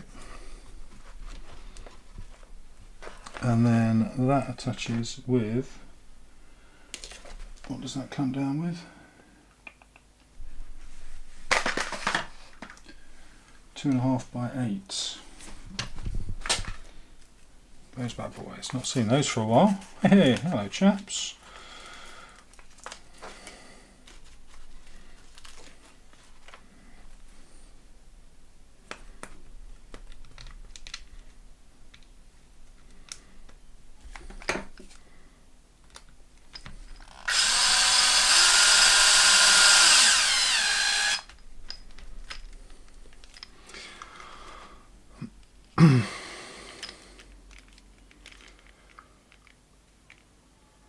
Yeah, exactly. David's just said in the chat as well that, you know, that I'm assuming you're talking about the softer plastics there. That does mean that they'll take a few knocks without breaking, so I'm hoping that's a good thing, you know. It's like blessing in disguise. Right, so there we go. Got all our electronics out. I am going to... Oh, I can't disconnect the servers. That was a bit stupid. But I can disconnect the ESC from the receiver. Yes, I can. Because I need to turn that back down. Yeah, exactly that.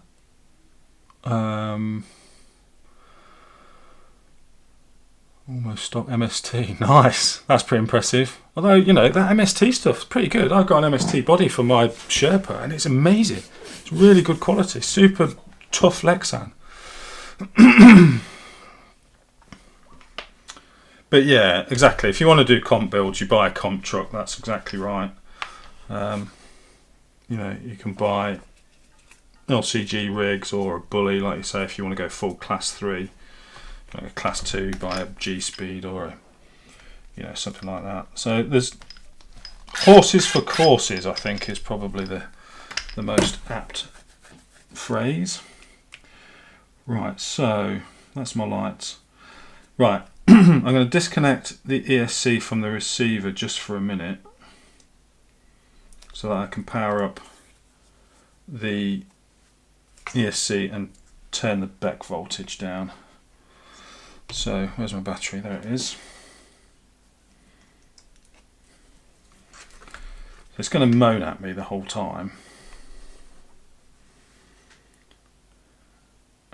because the receiver's not plugged in, but that should be fine. So I don't know if you won't be able to see this on here, but hopefully this will just connect up nice and quickly.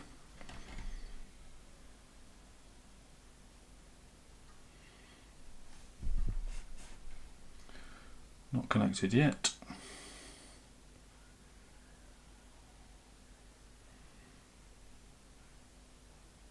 Yeah, so it's come up with an error saying that the receiver's out of range, which is exactly what I expected, but that's good. So I've set it all up already. Oh, I've got the back voltage at 7.4. Oh, that's a shame.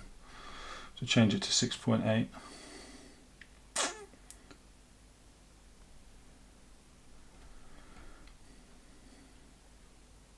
There you go. So that's now set to 6.8. You probably can't quite see that on the screen, but that's gone in fine. Set my cutoff voltage to 10.5, which is where I usually tend to set them. 3.5 volts per cell, 3S LiPo, forward reverse, which is crawler mode. I haven't changed any of the sort of advanced stuff yet in terms of braking, but I have put my throttle curve on that I normally put on, and that's it really, it's all done. So we'll come out of that and switch it off again, and switch it off again. There we go. Of course, I've got to just unplug the battery. Right, now I can plug the receiver back in.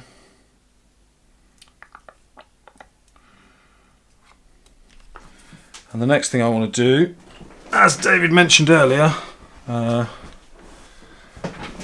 okay, pocket full of ducks, yeah, go help the wife, it's important. Thank you very much, it's good to see you. Hope to see you again. Don't know if there'll be another. I don't know if there'll be another one in this series, obviously, because we've pretty much finished. So I probably won't do any more live streams on this one. Collective sigh of relief in the room. But I might do some other live streams in the future. So hopefully we can catch up again at some point. Right. So this is my bomb. I don't know if that's going to be legible on the screen. I'm guessing it isn't actually. Might be if I turn that ring light off. Is that any better? Maybe. Probably not actually. It's probably not going to make any difference, so I'm going to put that back on so I can see what I'm doing. So I want to go into the endpoint adjustment. What I'm going to do is for 3. I'm going to turn it right down in the first instance to about 25%. Oop. And then I need to press it to make it move. No, steering's fine.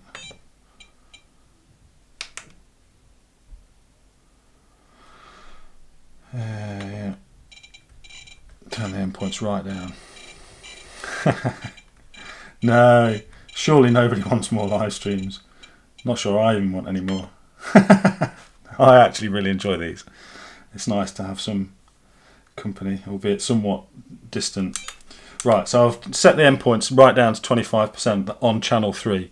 That's for the shift servo, so it's not going crazy. It's got a servo saver on it, but I don't want it going too far and damaging the servo as soon as I power it up.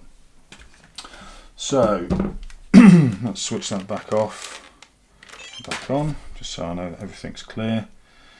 Right, so we should be all good to go right now. If I power up, everything's connected up except for the lights. There we go. So, oh, I haven't switched it on. It should beep, beep, beep this time. There we go.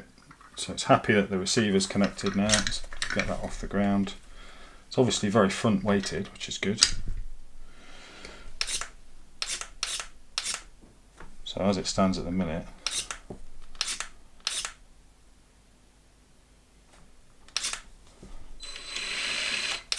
that's not far enough in.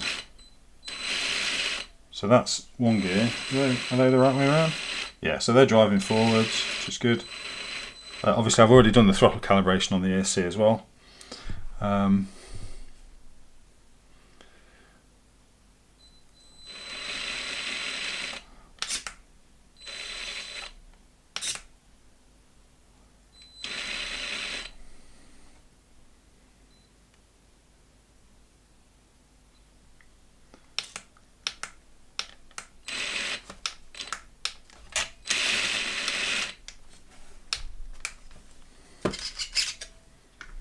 servo died already.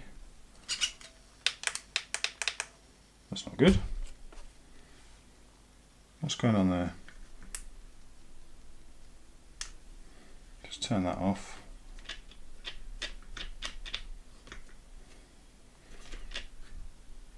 Obviously I can't move it manually, that's the thing.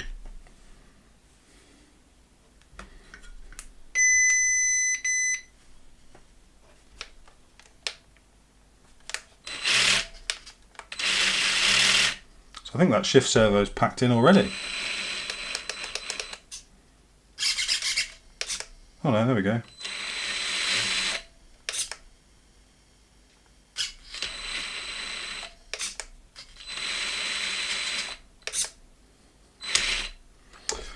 So I definitely think I need a little bit more endpoint in one of the directions, which is the second direction. So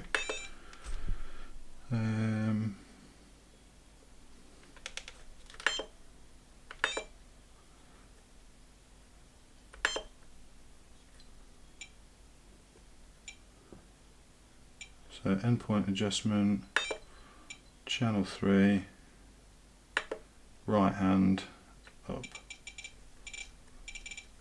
So I'm going to turn that to 50. Because it doesn't say anywhere in the manual what you should set the endpoints at, which I find a little bit frustrating.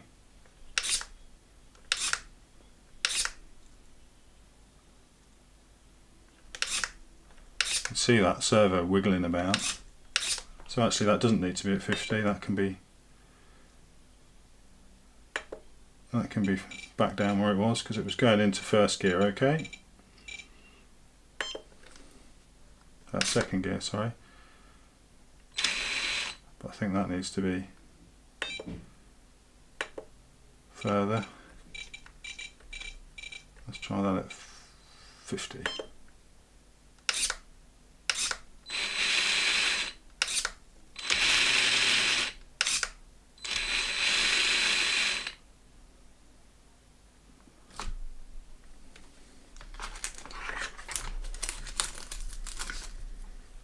So I think that's okay, that's engaged. It is moving a little bit on the, moving the mount a little bit, which probably means it's a little bit far. So let's just turn that back down a bit to 35.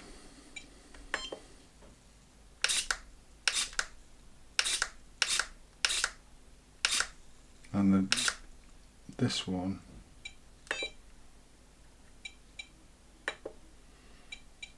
could probably be less than 24 actually, less than 25. That's engaged okay.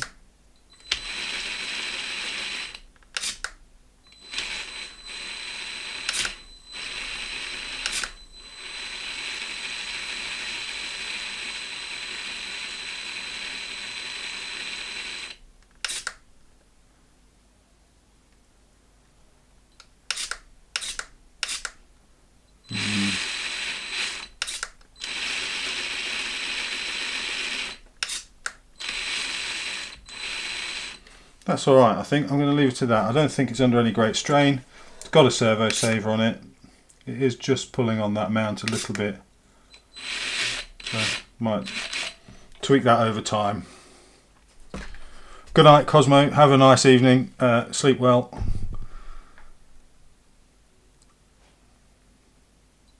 Yeah, I could definitely do something to stop that servo rocking about. You're right, David.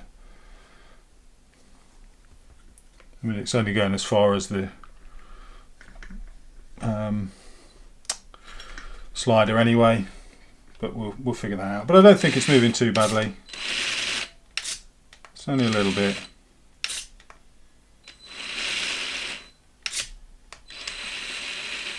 So I'm okay with that. I think that little bit of flex is okay for now.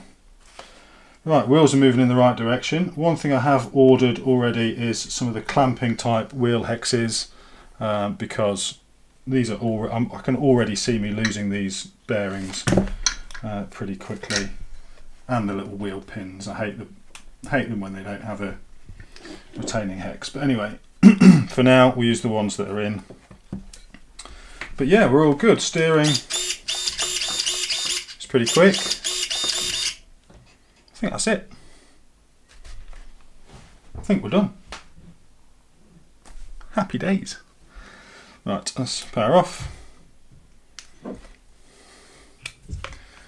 Let's put some wheels on. So they are metal hexes, but they just don't have a grub screw in them. Feels like a swing and a miss, that to me. But I suppose it's done its job because I've already ordered some more. So they get the extra few quid out of me, don't they? God, I'm getting cynical in my old age. I really am. Where's my knife gone? Right, there it is.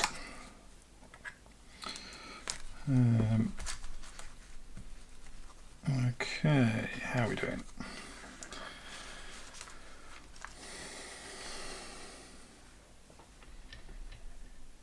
So we'll put that in there. Pop one of those on there. And let's get a wheel on there pretty quickly. Oh, it's exciting when the wheels are going on.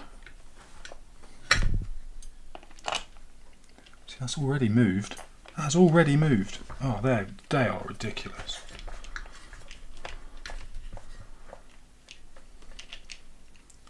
Rubbish, rubbish, rubbish. What a load of rubbish. Make It Build It is sorting me out though. They're on the way. Right, once the wheel's on.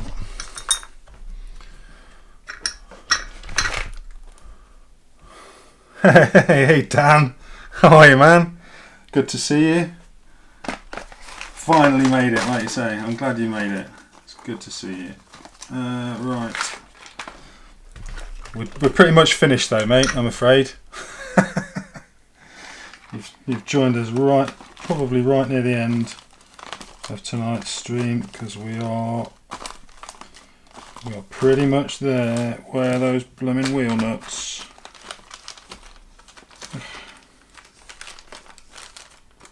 Can't find the wheel nuts. There they are, right at the back. Is that them? Oh, they still don't put flanged wheel nuts in. Look, that bloody bearings fell out. Look. Harumph. Not impressed. Right, I need my wheel wrench. Where's that?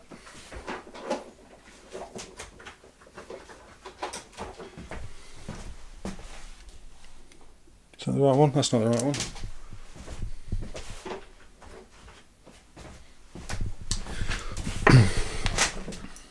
Everybody laughs at me with my full scale ratchet driver for putting wheels on. But hey, works great.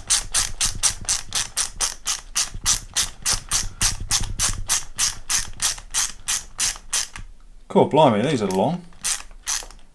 Cool, blimey, governor. That might be too long even for my little funky wheel nut things. Does it come with the element wheels? So don't forget, these are the element wheels that I'm putting on here. But they look pretty cool, I think. And they look pretty much the same as the ones that come in the box standard, so I don't feel too bad.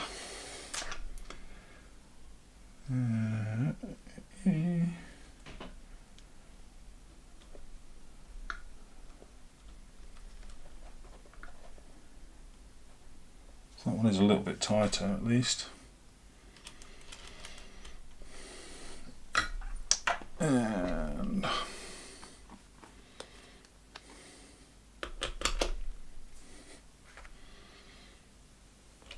but these have a lot of thread showing on these. I guess that means I could use slightly wider hexes actually. Maybe.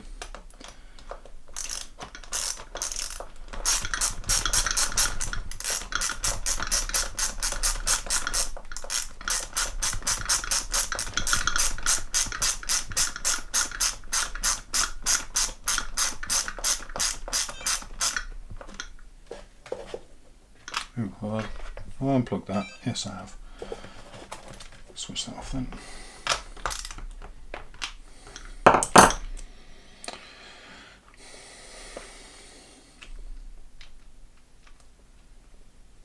I quite like these nice little hubcap things that come with the element wheels. They're a little bit fiddly to get them to centre. There we go. And that's on. But they look cool when they're on.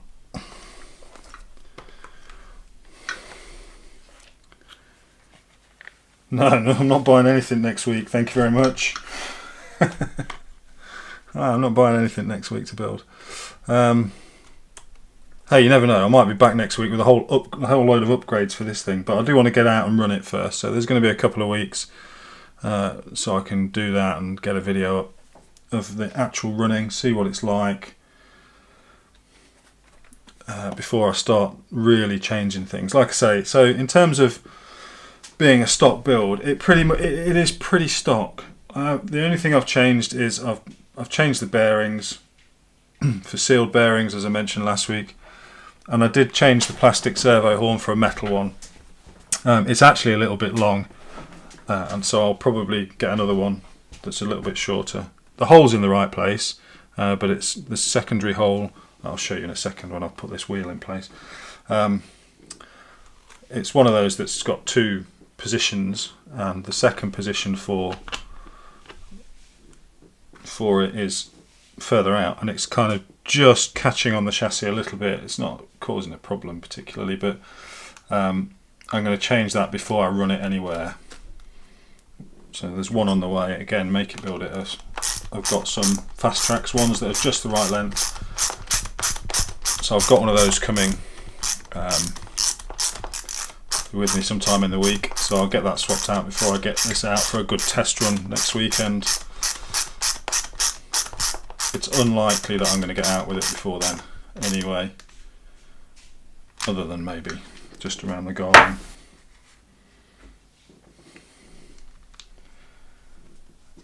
But I won't bother filming that because my garden's a mess at the minute. I don't like gardening.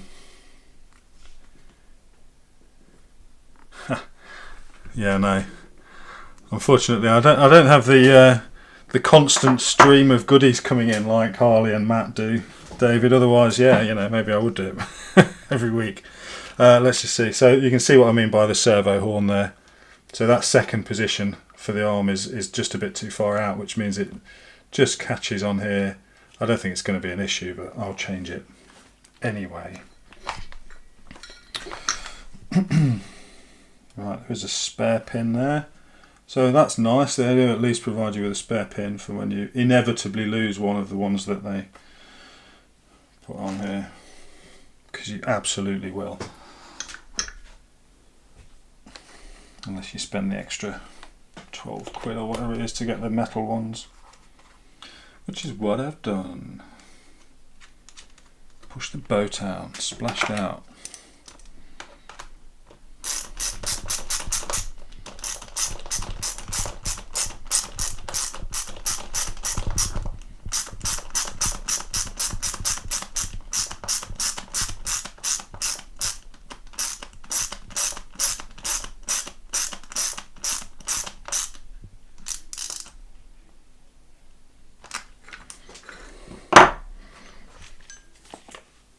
Okay, I think we can shift some of this stuff out of the way now, because I think, apart from just putting the bumper on and deciding what to do with the body mounts, so look, I mean there is an awful lot of hardware left over, awful lot.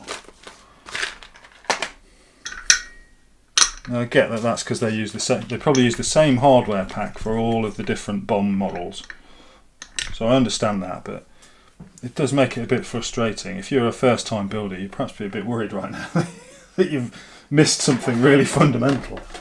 Right, let's plug some lights in. There's my thing for my lights, there it is.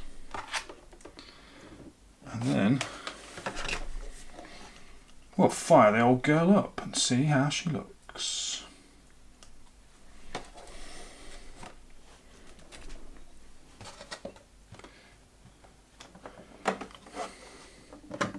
I am using the ISDT ESC, Dan. Yes, absolutely. There she is. Already programmed up and good to go. Hopefully. I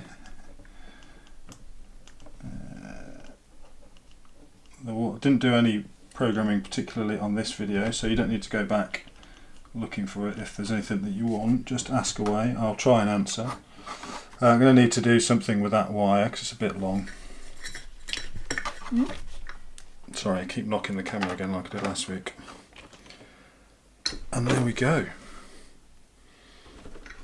Probably can't really see that, but we're done, apart from the body mounts and the front bumper. So I'll do those in a minute. But yeah, all good. Right, let's just move some cameras around a minute so you can see what she looks like, and we'll try and get it centered on this stand. There we go, that's better. So I do need to put a battery in, which I didn't think to do. Where's that gone? There it is.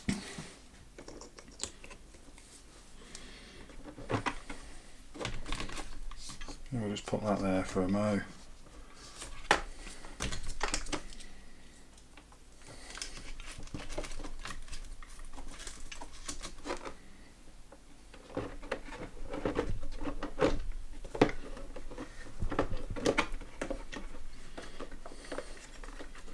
Need to do something with that sort of bundle of wires, I think, just to tidy that up.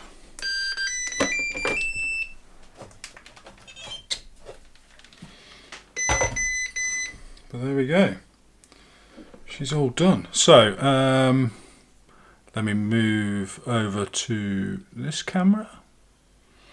We'll move the laptop down and round a bit, and hopefully we'll be able to see the old girl all finished. Ta-da! There we go. It's all done. So, oh, forgot to put that centre cap on that last wheel. Which one was it? This one. Yeah. So there we go. So we've got the warm white LEDs. Again, I used the warm white in these roof spots that I found, which are really nice and bright. And that's it. We're good to go. Front wheels, the wheels go the right direction. That's always a bonus. Just spinning it around on that a little bit. Always good when the wheels go the right way.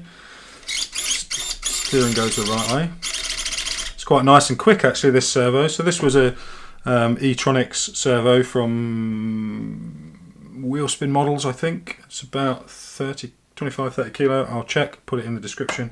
But yeah, it's pretty quick. You can't really see that on there, but let me show you. So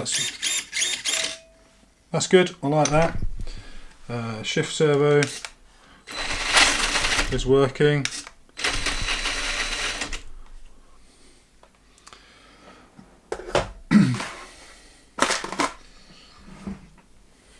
We're finished. We're finished, folks. I'm happy with that. I'm really happy with that. I think I'm in love with the way it looks. I'm really pleased with the way it looks. Love the colour, how that came out. So I was going for that kind of MG Rover Nightfire red, and fluked it. Totally fluked it, but got it. You know, that came out the colour I wanted. So I'm really pleased with that. Perhaps doesn't come up on the camera, but in the flesh it looks exactly how I wanted it.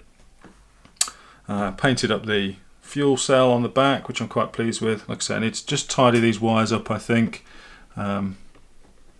just to make those into a loom and get those under the body neatly. It shouldn't be difficult though. We can do that. And pop the bumper on. Where's the bumper gone? There it is. I'm not keen on the bumper. It's very noodly and it sticks out a long way. So I may see if I can find a slightly more flush metal one, but we'll see. That's for another day. But for now, That's it. Bomb's done. All finished. Really chuffed with that.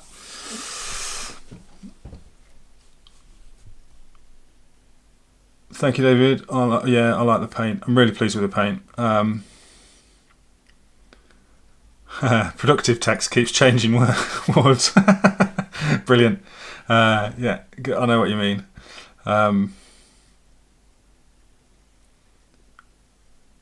Awesome. Every time I type, it changes. It's a chaos. It's brilliant. we know what you guys are saying. That's the main thing, isn't it? Next kit next week. Yeah. Well, I'm hoping, David, that Cosmo sends me one of his Wild One blockhead motors, because he said he's got 2, so he can send me one, and I'll gladly build it on a live stream happily. But for the time being, I think we're done. So I'm going to call it a day there. It is about 9:30, I think. What time are we on? 9:45. So it's time to get some sleep, have a bit of a rest. Thank you very much again for keeping me company and for watching through the build. It's been good fun. I hope you've enjoyed it. And with a bit of luck, we'll be out testing next weekend.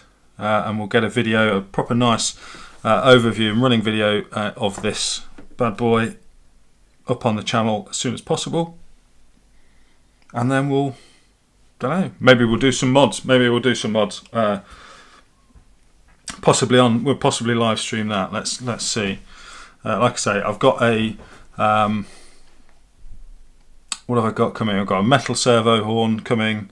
I've got the metal wheel hexes coming. I've been scouting for some rear lights. Right, I want some rear lights on it as well, some red ones. And I thought about printing some and this, that, and the other. But I'm just going to see if I can find just some little pod lights. You can't see that because it's just off the camera. Just some little pod lights to go in there. So I might see if I can get some of those to install some rear lights on it. The other thing is I might go absolutely mental and splurge on a really nice, like, Ultra 4 style light bar for the back. Who knows? What else am I going to do to it? I'm going to get an interior for it as well. I've seen just a cheap Lexan pickup interior, which will probably only come to about here, but then I can just fill the back out with either a piece of spare Lexan, or I can just 3D print a parcel shelf or something, which would be pretty cool, because then I can have a few bits and pieces stacked on the back there, some like bed rolls or something like that, some scale bits. So I'm definitely going to get the interior for it. That's on it. That'll come over from China, I think, so that might be a couple of weeks down the line. And we might have to change the wheels and tyres out. We'll see how it gets on when we run it. I definitely think I'm going to need to trim the body. The wheel arches look like they're going to rub, so I'm probably going to have to do a bit of trimming there. But that's no big deal. I'm quite happy to just take that out a little bit. Although I want to try and keep them as full as I can, but without it binding up. So there we go. Let's call it a night for that. Thank you very much, guys. Oh, sorry. Let's just check the comments before there's anything else. Yeah. All done. Get more people and free stuff. Yeah. I don't think I'm ever going to get free stuff. And I'm not bothered about free stuff either. It's never free. Nothing's free in this world, is it? Although it would be nice, it would be nice to get some things to review, but, it's not what it's about. It's not what it's about. Eddie. Hi, Eddie. Thanks for joining. You've joined us right near the end, I think, but thanks for joining and saying hello. Have a look on Holly. You've got some nice rear lights and a bomber interior. Okay, yeah.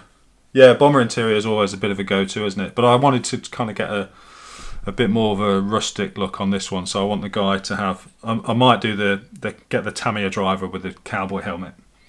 We'll see. I haven't quite decided yet. But yeah, brilliant. Thanks, guys. See you on the next one. Take care.